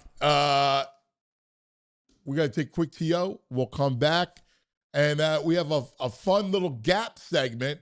And I gotta get, because Ben's going to come in here. And, Ben gave me the bad picks for. I remember. Ben! Your golf pool, right? Right. Yeah. With the Fairley brothers. Yeah, you embarrassed you in front of the boys. So this is the difference between you. You're a great golfer. Well, no, I wouldn't say that. But you know the game. But I like watching golf. Well, you're a golf guy with street smarts. Ben's a great golf guy, but he's got no street smarts. Yeah, very nice to meet you, bro. Yeah, very nice to meet you, buddy. All right, let's take a quick TO. This would be great. All right, folks, it's Financial Literacy Month, and I've got something that's going to help you off the field. Teaching your kids how to handle money, so important. And if you're a TrueMark Credit Union member, you've got a fantastic opportunity to help your kids and teens learn to earn, save, and spend wisely with a free Greenlight account. Now, Greenlight isn't just any app. It's a game changer for your kids, whether they're setting savings goals, learning how to track their spending, or even getting their allowance. It's all right there at their fingertips. And get this, each kid gets their own debit card. That's right. They can make their own purchases, learn how to budget, and build real-world money skills while you stay in control from your phone. You get peace of mind. They get the chance to make smart, responsible choices with their money. So if you're looking for a way to teach your kids some financial plays this financial literacy month, we can't recommend this enough. It's like training for life's biggest game. So head over to TrueMark.com Greenlight, get all the details and sign up today, and don't miss a chance to set your kids up for financial success. TrueMark Credit Union is federally insured by the NCUA and is an equal opportunity lender, NMLS 404938. If you're a golfer in Philly and you're not part of the GAP yet, you're leaving a ton on the table. GAP, the Golf Association of Philadelphia, is your all-access pass to the best golf in the area. Their member play days get you on the top private clubs and premier golf courses you normally can't even touch, and it's all in a relaxed, fun format. No pressure, just great golf. And when you join, you get a Ginn handicap, which changes everything. It levels the playing field, tracks your game over time, and makes every round actually mean something. Plus, for a low annual cost, you unlock access to events, championships, discounted tee times, and the entire GAP network. It's the hub for amateur golf in the greater Philadelphia area. Getting started is pretty easy. Just visit gapgolf.org and click join or get a handicap. You can sign up for the online USGA GAP Club for just $55 and get instant access to your membership and get a handicap, or you can host your own handicap through a local public or private golf course that offers GAP. Once you're in, you're in. Events, exclusive courses, all of it. Go to gapgolf.org and get started today. All right. Welcome back. Time now for our Closing the Gap segment. That's it. And we got Ben with us. So funny. Well, no. This is the whole thing. So just to set the stage here, we had a Masters pool. I got invited to by Bobby Fairley from the Fairley brothers. Some big wigs, you know, Yeah. trying to get in with them. I get it. So I'm trying to do a movie project with these guys, TV project with these guys. Here we go again. Here we go. Right. So I didn't know. I needed like to. Wow. Like come on. Like, well, Anthony did good. Like, at least I'm on the radar. Right. Yeah. So my man comes in. My man's like, I think I have a golden goose. Right. I think the guy's like, knows everything. Yeah. Comes in, he's talking yardage and the whole thing and giving you analytics, course, like everything, right? But the whole thing goes around DeChambeau. Yeah, that's where I was out. I didn't mind his picks minus DeChambeau at the Masters. His game just doesn't. Well, I said my main pick was Xander. My main pick was Xander. Once again, you tried to get out of it. No, we can pull the film. We can pull it. But dude, we can why did you pick DeChambeau? I went with your pick. Because you filled it out. Hold on. You filled it out. Hold on. My number one pick was Xander. The proof is in the pudding. We can go find it. I did pick DeChambeau. When you're in a golf pool, everyone was going to take Scotty. I was giving you a reason not to take him. That was probably a mistake.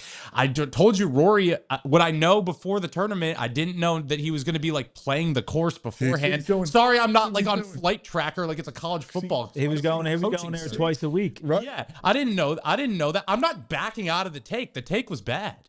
All right. But it sounds like he's backing out. But you have to be crying. He's already to win crying. a pool. To win, I'm not crying. What are you talking about? I'm not crying. To win a pool, you got to be different. When I say you're crying, it means you're already complaining. Complaining equals crying. He's trying to think outside the box, I think, is what he's trying to do. I was trying to think outside. I'm trying to do street smarts. Danny's got street smarts. All right? We established this yesterday. I'm lacking the street smarts. I'm here to learn. All right, we're bringing them in. Yeah, exactly. 101. All right, wait. Before we get into the PGA, who you like in the PGA? You got an outing coming up. Oh yeah, so I got an outing I want to talk about real quick. Great friends. Robbie Gerald passed away a couple years ago. My good friend Ryan, his son and his family do a great job. Robbie passed of melanoma. They do this outing every year to raise money. It's a really cool thing. Last year they were able to help 50 families with the money they raised, whether it's like anyone with a hardship, whether it's tuition or behind on bills. If something's going on in your family, you can apply and they reach out. They raise a ton of money to help, families in need, which is really important because their dad suffered with melanoma for 11 years. They saw what happened with their family. So they do a great job.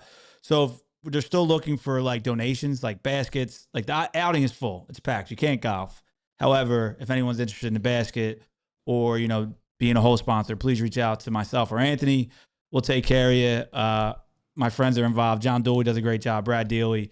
These guys do a phenomenal outing. It's one of the best days of the year, but to a really great cause. So we want to support them any way you can. So reach out to us. The outing and where? It's June 6th.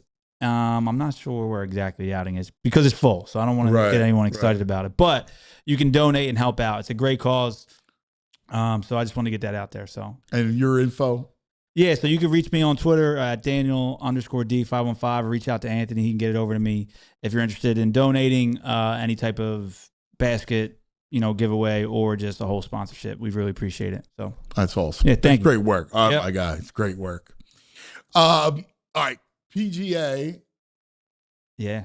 Who you eyeing? I mean, this is a whole next week. It's here. Yeah, the boys are gonna be there. Yep. He's gonna I'll be there Sunday. He'll be there Sunday. He's on the money Sunday. day. Yeah. He's gonna be there in the stretch. He bought tickets. Yeah. Yeah, a year ago. Yeah. He's ahead of the game. Yeah. And that's a little he's bit. so great. Listen, he's a really good golf dude. I want to see you guys play head to head. I'm not in actual golf? Yeah. Oh, I'm playing some of the best golf in my life right now. Yeah, I'm ready to roll. This year I'm not playing. No, I don't know. Yeah, I'm ready. I don't want to say it. Yeah, That's fine. What are you shooting? I went to the simulator this morning, shot 77. Well, so I hate that's not like a real 77. Yeah, You're in the simulator. It's probably more like an 87, 89. Yeah, I don't do simulators. I can't do it. I go every day before I come here. What do you go to? 5-iron? Yeah, in Logan Square. Yeah. Okay. They're the best. They're the best. They didn't smoke it. No, I don't know. Probably. I used to be on the team in high school, so it's not like I'm in high school. I'm not like bad. Yeah. If you play in high school, you're a head start. Like they didn't have cash on the. Why do I sign up for this? Like, well, listen, I'll give him. He's laughing. He's just trolling me the entire time. I'll give him some credit. Some street smart being ahead of the game and getting these tickets. Now, if he was really street smart, I know. I lost money on them. The pre-sales more, I think, than they're offering now. Yeah, that is not street smart. Yeah, somehow. That's accountability. That's accountability. Hand up. I like that. Exactly. Yeah, exactly. He's a great dude. I mean, it's really tough. I mean, it's tough to go against Scotty here. I know everyone's going to be on him. I'm pretty confident. Yeah, I feel good. I think he's going to win it. But I know you have a tiered pool, so we got to look at the tiers. I would like to see your tiers. Okay. And then I would like to help you select it. Well, I need that as well. So I think there's 4 golfers that are ahead of the rest of the pack, and it's really not close. It's Scotty, it's Rory, it's Cam Young, and it's Matt Fitzpatrick. And those are the 4 best guys that are playing the best golf of their lives right now. Well, Cam Young is ridiculous. Ridiculous. And I know you appreciate a good sports story. Cam Young is the exact definition of that. Like a year ago, around this time, like he was in a qualifier for the U.S. Open. He didn't even qualify. So he was in a playoff to even get into the U.S. Open. Before that, he was on like grinding to stay on the tour. He couldn't even play. And then he just found something in his swing, whatever it took. And now he's, playing some of the best golf that we've seen really from the Ryder Cup last year onward. So those are the 4 that I think. And Fitzpatrick's Fitzpatrick's a good money. If you think he's lower down the list, I think he's like plus 2,000 or something like that. Oh yeah. So like he's a good money guy. I do like Fitzpatrick. I think if we're looking for, again, I don't know how the tiers work. I think Fleetwood's always a top 15 guy. I think he can perform. He's not going to win on this course. Yeah, I don't think he wins it, but like it depends on your tiers. But I think he's a guy that will be relatively close to the leaderboard. Do you know AccuVinny? This is weather guy. I think weather is going to be really important for this because where Rory, if you're trying to find reasons to separate the tiers, which we are because any of those guys can win it, where guys like Rory and Cam Young have struggled with is when there's rain and you get a little bit of the softer and they can't spin the wedges as much. They're really good firm golf course players, which is why they were really good in Augusta. If you remember Thursday of Augusta, those greens were playing like approaching U.S. Open level firmness. They were really spinning. Those guys tend to play well in those environments. Where they struggle and have struggled is where it's a little bit rainy. So I told Anthony I got to be all over the weather if I want. So just looking out on the iPhone stuff, which will certainly change, but Thursday, 50% chance of rain. All right. 65 degrees. That's we'll see. A lot can change. When are your picks due? When do you have your picks? Thursday? Yeah, I guess. I'm sure I'll get it next week. All right, we're gonna read Wednesday. Next Wednesday we'll have the picks locked in. All right, let's get a group chat together. I offered a collaboration. Now he wants us to go head to head, which I'll compete. I'm not afraid to compete. It's just it's ball breaking, right? Like so, like that part's clear. Like when you said collab, I was laughing. I was just mocking you, right? Like like like because I don't think collab ever came out of Danny D's mouth. Right, like I know one false move on this show, and you're never gonna hear the end of it. We're gonna get him a tutorial, man. We're gonna write up a nice little book, little pamphlet. I want you to take. I said I'm dying to take him to South Philly. Oh, we got it. And let him loose. We'll take him to Palladium one day. Have a nice little lunch. I've been one time before a Phillies game. Great food. Great food. Maybe not the way that you guys go. But we sit in the back in a dark corner with a pitcher of beer and we just chop it up. Everyone. You're the best. Yeah, he's the best. It's the best. But a Ron Mick, like we've walked it. Yes. You're gonna have to be able to bomb the golf ball. So like again, like I know you're gonna hate me. Bryson again. I know you're gonna hate. No, here's the thing. To be honest with you. I like a bomb. This course is much better suiting for Bryson than Masters was. Than Augusta. Yeah, I mean, I see where you're coming from, but like VG is like, and I got into a very heated debate in the group chat after I was torched after the Masters. Like he was in the final tee time. He didn't have it. It is what it is. What scares me is the bunker play with Bryson.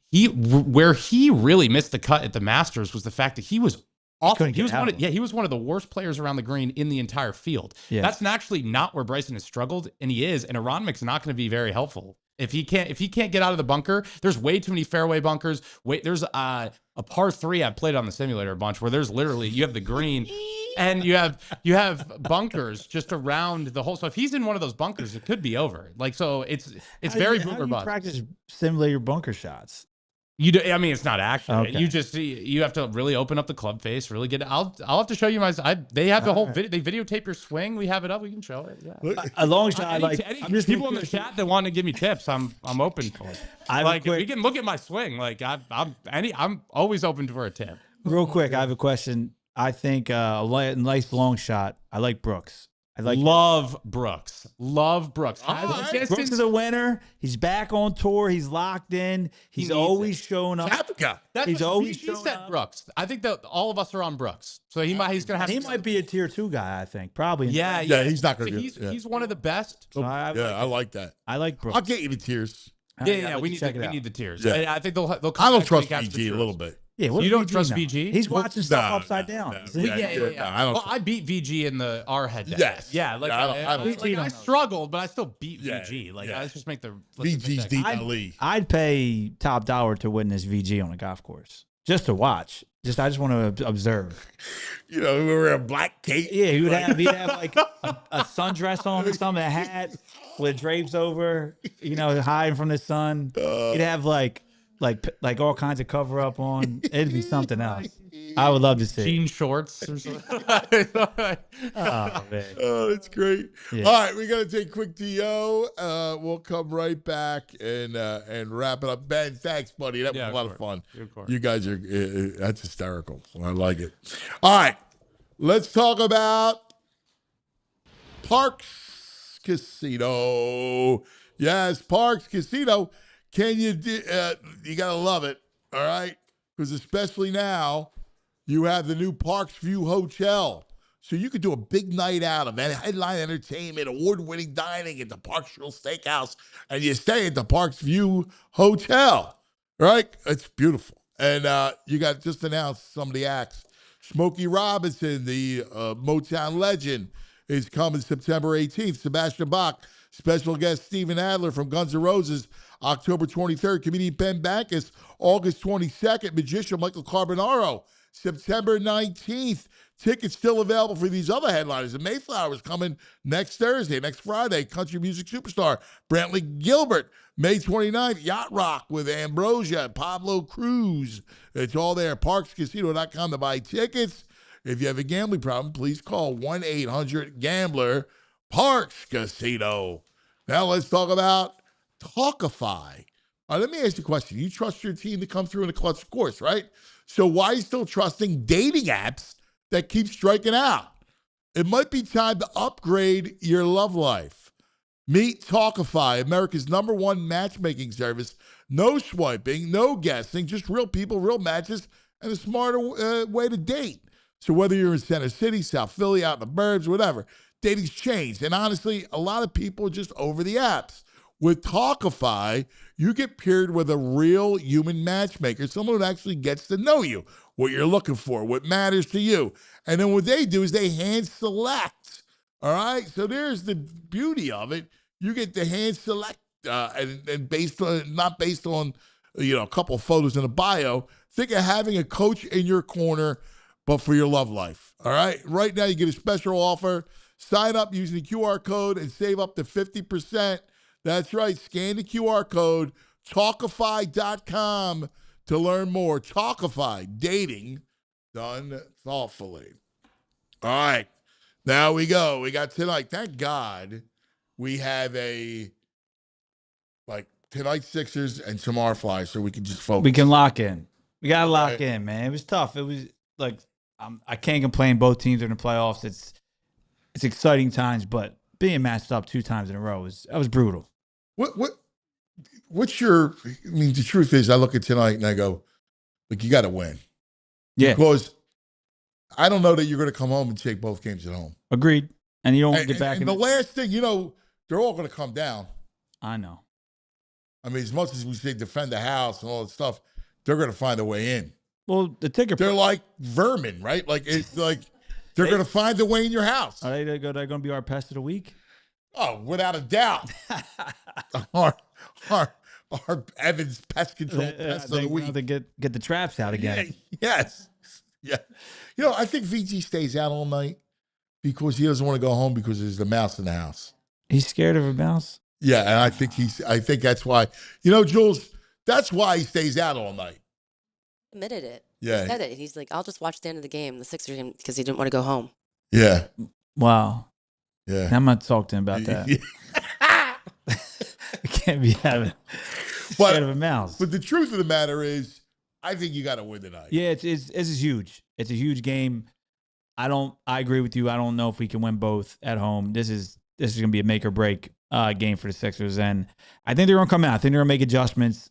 I like what Danny said. I like what Devon said. We all kind of we need a role guy to step up. We're confident. Grimes. That would be huge. If we can get like 10 points out of them. Yeah, 8 points. Yeah, I was going to say 8, like 14. I mean, just could something. Be a little greedy, but we're getting nothing from the bench. Nothing.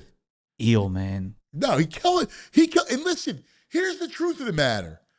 I'm not happy with just beating Boston. Like, that's not like, oh, well, they beat Boston. Yeah, no, agreed. No, if you lose in the second round to the Knicks, and especially if it's like in 5, you got to go. You got to go. And like again, you need to do this. Is an important series. Like I'm not just satiated with one because they came back from a 3-1 deficit. Agreed. No, we got to capitalize. It's open. It's open for the taking. The West is a different beast, but the East is open. Yeah, the East is open right now. We have a chance. We could have had a better chance if we would have made a couple moves to give us some depth. But look, I think we're right there, and I think our guys are going to show up tonight, and I'm confident we get a win. Yeah, I listen. I get you, and I think you're going to need somebody like Grimes, and you're going to need somebody. I think Maxey's got to score. I think you need 2. When they're winning, like sounds cliche. Like I get George, and I even get VJ, but Maxey's got to get 30, and Embiid's got to get 30. Yeah, and I mean, that's the truth of the matter. Yeah, but that's the crazy thing is like we assume that, right? It's like the other guys. Like if we can get the number for Game 7, I texted my friend Richie. He asked me beforehand. I said, if VJ hits 2 threes, we win tonight. Like it comes down to that. So like tonight, I think if we can get 3 threes from Grimes and Edwards. Okay. I mean, all right, mark that down. I like that. 3 threes from Grimes and Edwards from our bench because it just opens the floor. It opens everything up when these guys are hitting shots. I like it. So Game 7, when I said VJ needs to hit 2, I think he hit 4. Yeah. Yeah. If we can get 3 tonight from them 2, I feel confident that this spacing. See, I don't like him in this series. I liked him better in the Boston series. Yes, because agreed. 1,000%. It's their guards. They have better wing players. Yeah. Next, I'm afraid of OG tonight. I think OG has a game tonight. He could. He's a guy. Yeah. I mean, he's a max guy too, which is crazy. Like, how are they figuring it out when they have? I don't know. They got Cat Max, Brunson Max, OG Max. Yeah. And they're paying Josh Hart 25. They're paying Bridges like 25. Like, and they still have a bench. Yeah, I don't get it. I know. And then that sets it up for tomorrow night. Let's go, baby. And the orange, ignite the orange. Ignite it. TV Todd gonna be in the building? Yes. All right. Yes, TV Todd's good. In fact, he's going tomorrow tonight to the Sixers. I mean, no. He's going what's the first home game? Friday? He's going Thursday, Friday? He's going Thursday, Friday. Might have to tell him to stay in Philly. What's he? Stay at your house. Come on over, Todd. Yeah. Come on, man. You're welcome. Go to Fishtown. I got some rooms for you, brother. Yeah, it'll be great. All right, what's going to happen with you guys at Penn Charter? Yeah, baseball's rocking. Girls lacrosse is ranked 3rd in the country. You heard that right. 3rd in the country. Yesterday. That's a big deal. Big deal. In the country? Yeah, shout out to PC Girls Lax. I'm so proud of them. Head coach Colleen's crushing it. We got a bunch of Division I commits. 3rd in the country right now. With the win yesterday, we got a share of the Interact title. Wow. So we're going to win. And the Interact is elite in lacrosse, but we got girls that are going to commit to Penn State, Michigan, Boston College, Loyola, Towson, Dartmouth. We have girls everywhere. So I just want to give them some love. They're elite. And also I want to give our girls track and field team at the Penn Relays. They finished 2nd in the country in the 4x8. Number 2 in the country in the 4x8. Lost to IMG. Wow. Yeah, broke the PA state record by 2 seconds. Wow. It's a 12-year-old record from Council Rock or CB back. That's amazing. Yeah, so Penn Charter Athletics is crushing it right now, but big shout out to Girls Lax and She went to GA. Colleen did. I know her. Oh, Colleen McKay. Yeah, She's our coach is a GA grad. Oh, she's over on this side now. She's over on this side now. She's That's fair. one of the best lacrosse coaches in the country. Awesome. She's a really great and person. she is absolutely crushing it. So I just want to give them their flowers. And we'll be in Pesa, which is after this, and we'll have another big showdown coming up in the Pesa finals. But yeah, crushing it. Just want to give them some love. That's awesome. Hey, one quick thing. Thanks to my boy Eddie Wright. Jet Luchenko recalled an hour ago. Interesting. So it means Tippett. I think it's for Tippett. Like insurance if Tippett can't play. It's got to be. Cates, obviously. So maybe it's Cates and Tippett's is playing. But you need both. and you get speed with Luchenko. Yeah. We need some speed. Yeah. It's big. We need some speed. So I do think that Eddie's like, you think he gets in? I'm guessing, yeah. I mean, I think you make this move because I don't know what you're going to get from Tippett. True. Yeah, I don't know. And if Cates is hurt, you're going to need young bodies. You do. Maybe you go punk. Maybe you just go all kids and go, let's go. They're going to, let them. Like, take a swing. Yeah. Take a swing. They'll play loose, maybe. Yeah. None to lose. Yeah. Eddie's on top of things today. He's crushing it. Oh, crushing it. My man, awesome. Yeah, this was a blast. Always fun. Flew by. Around Friday, your usual spot. You're always welcome. You're the greatest. We you. love you. Danny D, the AD, killing it. Jules rules. Love yous. Did the Knicks behave over there, Jules? Yeah, it's this one guy. Now he's trying to get everyone to go to his post-game show. Oh, really? After the game tonight, but we also have our own post-game show. Oh, that's funny. Kick rocks, dork. He's like, I love strolls. Come watch my show. Get out of here, man. Yeah, he's still going. Oh, God. All right, everybody, we love you. Listen, go Sixers. See you tomorrow. Play the song, baby. We all silly like the